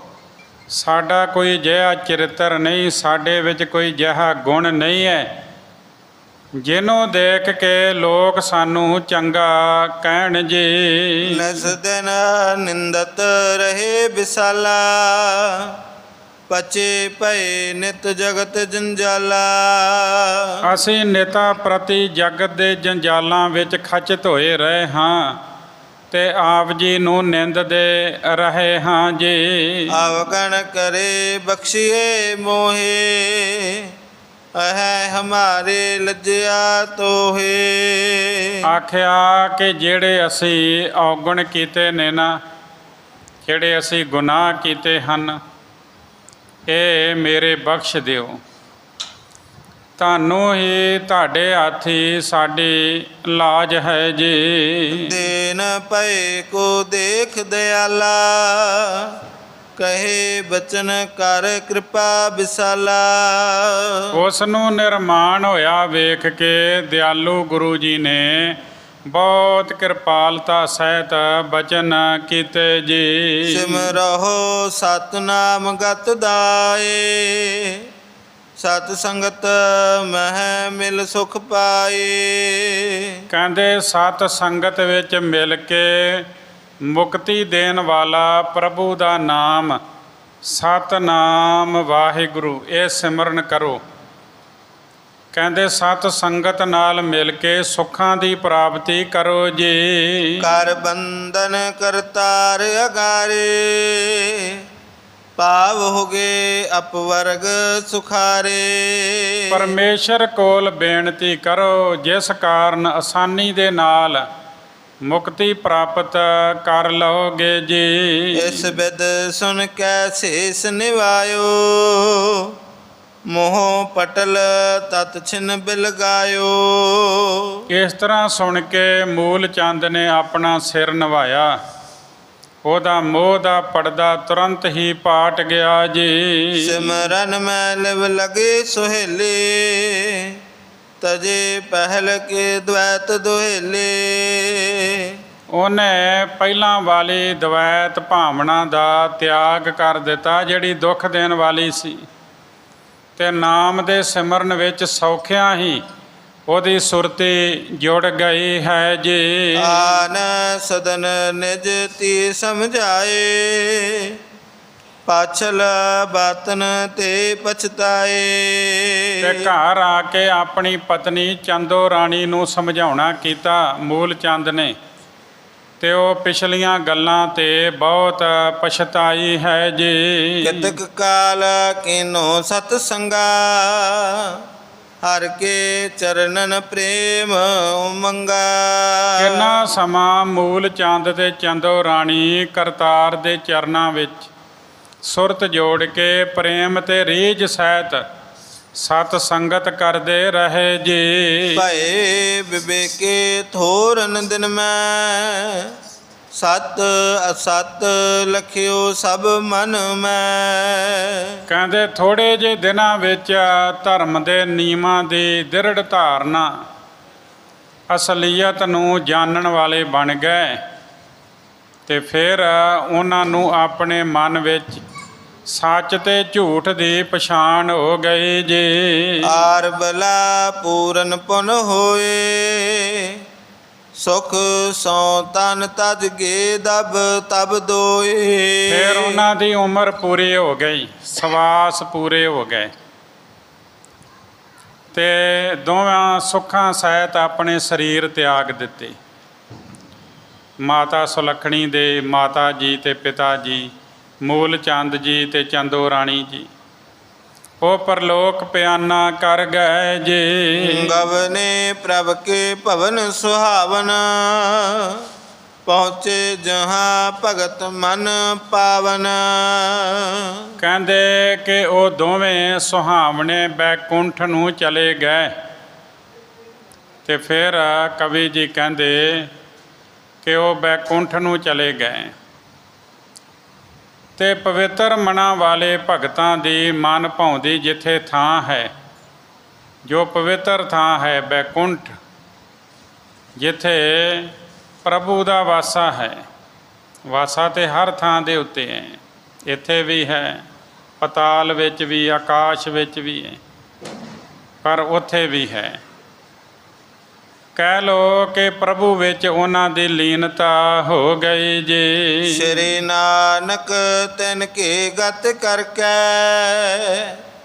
ਰਹੇ ਤਹਾਂ ਸਿਖ ਪ੍ਰੇਮ ਵਿਚਰ ਕੈ। ਗੁਰੂ ਨਾਨਕ ਦੇਵ ਜੀ ਮਹਾਰਾਜ ਉਹਨਾਂ ਦੀ ਮੁਕਤੀ ਕਰਕੇ ਉਥੋਂ ਦੇ ਸਿੱਖਾਂ ਦੇ ਪ੍ਰੇਮ ਨੂੰ ਵਿਚਾਰ ਕੇ ਉਸ ਥਾਂ ਤੇ ਰਹੇ ਜੀ। ਕਿਤਕ ਦਿਨਨ ਪੁਨ ਕੀਨ ਤਿਆਰੇ, ਸਭ ਕੋ ਦਏ ਧੀਰ ਕਹਿ ਭਾਰੇ। ਕੁਝ ਦਿਨਾਂ ਮਗਰੋਂ ਗੁਰੂ ਜੀ ਨੇ ਜਾਣ ਦੀ ਤਿਆਰੀ ਕਰ ਲਈ, ਤੇ ਸਾਰਿਆਂ ਨੂੰ ਬਹੁਤ ਧੀਰਜ ਵਿੱਚ ਰਹਿਣ ਵਾਸਤੇ ਹੁਕਮ ਕੀਤਾ ਜੀ। ਰਾਵੇ ਤਟ ਪਰ ਕੀਨ ਪਿਆਨਾ, ਪਾਛੇ ਗਮਨਤ ਮੈਂ ਮਰਦਾਨਾ। ਗੁਰੂ ਜੀ ਨੇ ਫਿਰ ਰਾਵੀ ਦੇ ਕੰਢੇ ਜਾ ਕੇ ਉੱਥੇ ਰੋਕਣਾ ਕੀਤਾ। ਕਹਿੰਦੇ ਅੱਗੇ ਅੱਗੇ ਗੁਰੂ ਸਾਹਿਬ ਜੀ ਜਾ ਰਹੇ ਸਨ, ਤੇ ਪਿੱਛੇ ਪਿੱਛੇ ਮੈਂ ਤੇ ਮਰਦਾਨਾ ਜੀ ਜਾ ਰਹੇ ਸਾਂ ਜੀ। ਸੁੰਦਰ ਤੀਰ ਦੇਖ ਇੱਕ ਥਾਈ, ਬੈਠ ਗਏ ਤੈਂ ਸ੍ਰੀ ਜਗ ਸਾਈ। ਰਾਵੀ ਦੇ ਕੰਢੇ ਤੇ ਸੋਹਣੀ ਜੀ ਥਾਂ ਦੇਖ ਕੇ ਜਗਤ ਦੇ ਮਾਲਕ ਗੁਰੂ ਨਾਨਕ ਦੇਵ ਜੀ ਉੱਥੇ ਬੈਠ ਗਏ ਜੀ। ਹੋਏ ਰਹੇ ਜਬ ਪੌਨ ਆਹਾਰੇ, ਜਿਉ ਤਪੇਸ਼ ਤਪ ਤਪ ਹੈ ਭਾਰੇ। ਉਸ ਵੇਲੇ ਗੁਰੂ ਜੀ ਪੌਣ ਆਹਾਰੀ ਬਣੇ ਹੋਏ ਸਨ। ਜਿਸ ਤਰ੍ਹਾਂ ਕੋਈ ਘੋਰ ਤਪੀਆ ਬਹੁਤ ਡਾਢੀ ਤਪੱਸਿਆ ਕਰਦਾ ਹੈ ਜੀ। ਸੁਨ ਸੁਨ ਲੋਕ ਤਹਾਂ ਚੱਲ ਆਏ, ਹਿਤ ਕਰ ਪਦ ਪੰਕਜ ਲਪਟਾਏ। ਇਹ ਸੁਣ ਸੁਣ ਕੇ ਲੋਕੀ ਉੱਥੇ ਚੱਲ ਕੇ ਆ ਗਏ, ਪ੍ਰੇਮ ਸਹਿਤ ਗੁਰੂ ਦੇ ਚਰਨਾਂ ਕਮਲਾਂ ਨਾਲ ਲਿਪਟ ਗਏ ਸਨ। ਜਿਹੜੀ ਗੱਲ ਤਪੱਸਿਆ ਦੀ ਕੀਤੀ ਹੈ ਔਰ ਪੌਣ ਆਹਾਰੀ ਦੀ ਕੀਤੀ, ਗੁਰੂ ਸਾਹਿਬ ਜੀ ਬਹੁਤ ਸਮਾਂ ਬਿਨਾਂ ਪ੍ਰਸ਼ਾਦੇ ਤੋਂ ਰਹਿ ਲੈਂਦੇ ਸਨ। ਅੱਜ ਵੀ ਕਈ ਲੋਕ ਐਸੇ ਹੈਗੇ ਨੇ, ਉਹ ਹਫ਼ਤੇ ਵਿੱਚ ਜਾਂ ਮਹੀਨੇ ਵਿੱਚ ਆਪਣੇ ਪੇਟ ਦੀ ਪ੍ਰਕਿਰਿਆ ਨੂੰ ਠੀਕ ਰੱਖਣ ਵਾਸਤੇ ਉਹ ਭੋਜਨ ਤੋਂ ਵਾਂਝੇ ਰਹਿੰਦੇ ਹਨ। ਅੱਜ ਵੀ ਹੈ ਕਈ, ਪਰ ਉਹ ਗੱਲ ਨਹੀਂ ਹੈ ਵੀ ਜਿਹੜੀ ਵਰਤ ਰੱਖਣਾ ਤੇ ਫਿਰ ਕਹਿਣਾ ਵੀ ਇੰਨੇ ਸਮੇਂ ਵਾਸਤੇ ਮੈਂ ਕੁਝ ਛਕਣਾ ਨਹੀਂ ਹੈ। ਇਹ ਹੁੰਦਾ ਕਿ ਜਿੰਨਾ ਕੁ ਚਿਰ ਸਰੀਰ ਸਹਾਰਦਾ ਹੈ ਭੁੱਖ, ਉਹਨਾਂ ਚਿਰ ਬਹੁਤ ਘੰਟੇ ਉਹ ਭੁੱਖੇ ਰਹਿੰਦੇ ਨੇ। ਇਹਦੇ ਨਾਲ ਪੇਟ ਦੀ ਪ੍ਰਕਿਰਿਆ ਠੀਕ ਹੁੰਦੀ ਹੈ। ਅਤੇ ਇੱਦਾਂ ਦਾ ਗੁਰਸਿੱਖ ਨੇ ਕੁਝ ਨਹੀਂ ਕਰਨਾ ਵੀ ਮੈਂ ਹੁਣ ਜਦੋਂ ਜਿੱਦਾਂ ਬੀਬੀਆਂ ਵਰਤ ਰੱਖਦੀਆਂ ਵੀ ਰਾਤ ਨੂੰ ਚੰਦਰਮਾ ਵੇਖ ਕੇ ਵਰਤ ਤੋੜਨਾ, ਅਤੇ ਜੇ ਉਸ ਵੇਲੇ ਆਕਾਸ਼ ਵਿੱਚ ਬੱਦਲ ਛਾ ਜਾਣ ਤਾਂ ਫਿਰ ਰੱਬ ਨੂੰ ਲਾਂਭੇ ਦਿੰਦੀਆਂ ਵੀ ਚੰਗਾ ਕੀਤਾ ਜੀ, ਮੈਂ ਤਾਂ ਵਰਤ ਰੱਖਿਆ ਸੀ, ਅੱਜ ਚੰਦਰਮਾ ਹੀ ਨਹੀਂ ਦਿਸ ਰਿਹਾ। ਅਤੇ ਗੁਰੂ ਸਾਹਿਬ ਗੁਰੂ ਨਾਨਕ ਦੇਵ ਜੀ ਮਹਾਰਾਜ, ਉਹਨਾਂ ਦਾ ਕੋਈ ਐਸਾ ਉਦੇਸ਼ ਨਹੀਂ ਸੀ। ਉਹਨਾਂ ਕੁਝ ਸਮਾਂ ਵੈਸੇ ਹੀ ਪ੍ਰਸ਼ਾਦਾ ਨਹੀਂ ਛਕਿਆ, ਜਲ ਪਾਣੀ ਤੋਂ ਵਾਂਝੇ ਸਨ। ਅਤੇ ਕਵੀ ਜੀ ਨੇ ਲਿਖਿਆ ਵੀ ਪੌਣ ਆਹਾਰੀ ਬਣ ਕੇ ਉਹਨਾਂ ਨੇ ਉਸ ਸਮੇਂ ਉੱਥੇ ਬੈਠਣਾ ਕੀਤਾ। ਅਤੇ ਜਿਹੜੀ ਤਪੱਸਿਆ ਦੀ ਗੱਲ ਹੈ, ਉਹ ਗੁਰ ਸੇਵਾ ਤਪਾਂ ਸਿਰ ਤਪਸਾਰ। ਗੁਰਮੁਖ ਨੂੰ ਕੋਈ ਹੋਰ ਤਪੱਸਿਆ ਕਰਨ ਦੀ ਲੋੜ ਨਹੀਂ। ਗੁਰੂ ਦੀ ਦਸੀ ਸੇਵਾ ਭਗਤੀ ਕਰ ਲਏ, ਗੁਰੂ ਦੇ ਦਰ 'ਤੇ ਆ ਕੇ ਹੱਥੀਂ ਸੇਵਾ ਕਰ ਲਏ, ਇਹੀ ਤਪਾਂ ਨਾਲੋਂ ਭਾਰੀ ਤਪ ਹੈ। ਇਹਦੇ ਨਾਲ ਕੀ ਹੁੰਦਾ ਹੈ, ਹਰ ਜੀਉ ਮਨ ਵਸੇ ਸਭ ਦੁੱਖ ਵਿਸਾਰ ਨਾਰ। ਸਾਰੇ ਦੁੱਖਾਂ ਨੂੰ ਦੂਰ ਕਰਨ ਵਾਲਾ ਜਿਹੜਾ ਪਰਮਾਤਮਾ ਹੈ, ਉਹ ਅੰਦਰ ਪ੍ਰਤੀਤ ਹੋ ਜਾਂਦਾ ਹੈ। ਵਸਦਾ ਤਾਂ ਸਾਰਿਆਂ ਦੇ ਅੰਦਰ ਹੀ ਹੈ, ਪਰ ਉਹ ਫਿਰ ਅੰਦਰੋਂ ਸਮਝ ਆ ਜਾਂਦੀ ਵੀ ਰੱਬ ਮੇਰੇ ਅੰਦਰ ਵਸਦਾ ਹੈ। ਬੋਲਿਆ ਰੱਬ ਤੇਰੇ ਤੋਂ ਵੱਖ ਨਹੀਂ। ਕਹਿੰਦੇ ਦਿਸਦਾ ਕਿਉਂ ਨਹੀਂ? ਕਹਿੰਦੇ ਤੇਰੀ ਵੇਖਣ ਵਾਲੀ ਅੱਖ ਨਹੀਂ। ਰੱਬ ਜਿਹਨੂੰ ਵੀ ਮਿਲਿਆ ਪਹਿਲਾਂ ਉਹਦੇ ਅੰਦਰੋਂ ਮਿਲਿਆ, ਫਿਰ ਉਹਨੇ ਦੂਜਿਆਂ ਦੇ ਅੰਦਰ ਵੇਖਿਆ, ਫਿਰ ਸਭ ਥਾਂ 'ਤੇ ਦਿਸਿਆ। ਪਰ ਪਹਿਲਾਂ ਕਾਹੇ ਰੇ ਮਨ ਖੋਜਣ ਜਾਈ, ਸਰਬ ਨਿਵਾਸੀ ਸਦਾ ਅਲੇਪਾ ਤੋਹੀ ਸੰਗ ਸਮਾਈ। ਉਹ ਸਾਰਿਆਂ ਵਿੱਚ ਨਿਵਾਸ ਵੀ ਰੱਖਦਾ ਹੈ, ਨਿਰਲੇਪ ਵੀ ਰਹਿੰਦਾ ਹੈ। ਉਹ ਤੇਰੇ ਨਾਲ ਸਮਾਇਆ ਹੋਇਆ ਹੈ, ਹਰ ਸਮੇਂ ਤੇਰੇ ਨਾਲ। ਕਹਿ ਰਵਿਦਾਸ ਹਾਥ ਪੈ ਨੇਰੇ ਸਹਿਜੇ ਹੋਏ ਸੋ ਹੋਈ। ਜੇ ਤੇਰੇ ਸਭ ਤੋਂ ਨੇੜੇ ਕੁਝ ਹੈ ਤੇ ਉਹ ਰੱਬ ਹੀ ਹੈ, ਪਰ ਤੈਨੂੰ ਦਿਸਦਾ ਨਹੀਂ। ਕੂੜ ਦੀ ਪਾਲ ਟੁੱਟੇਗੀ, ਹਉਮੈ ਦਾ ਪਰਦਾ ਨਾਸ ਹੋਏਗਾ, ਤੈਨੂੰ ਰੱਬ ਉਦੋਂ ਅੰਦਰੋਂ ਪ੍ਰਤੀਤ ਹੋ ਜਾਏਗਾ। ਹੋਈਆਂ ਬੇਅੰਤ ਭੁੱਲਾਂ ਦੀ ਖਿਮਾ ਫਤਿਹ ਬੁਲਾਓ। ਵਾਹਿਗੁਰੂ ਜੀ ਕਾ ਖਾਲਸਾ, ਵਾਹਿਗੁਰੂ ਜੀ ਕੀ ਫਤਿਹ। ਸਤਿਨਾਮ।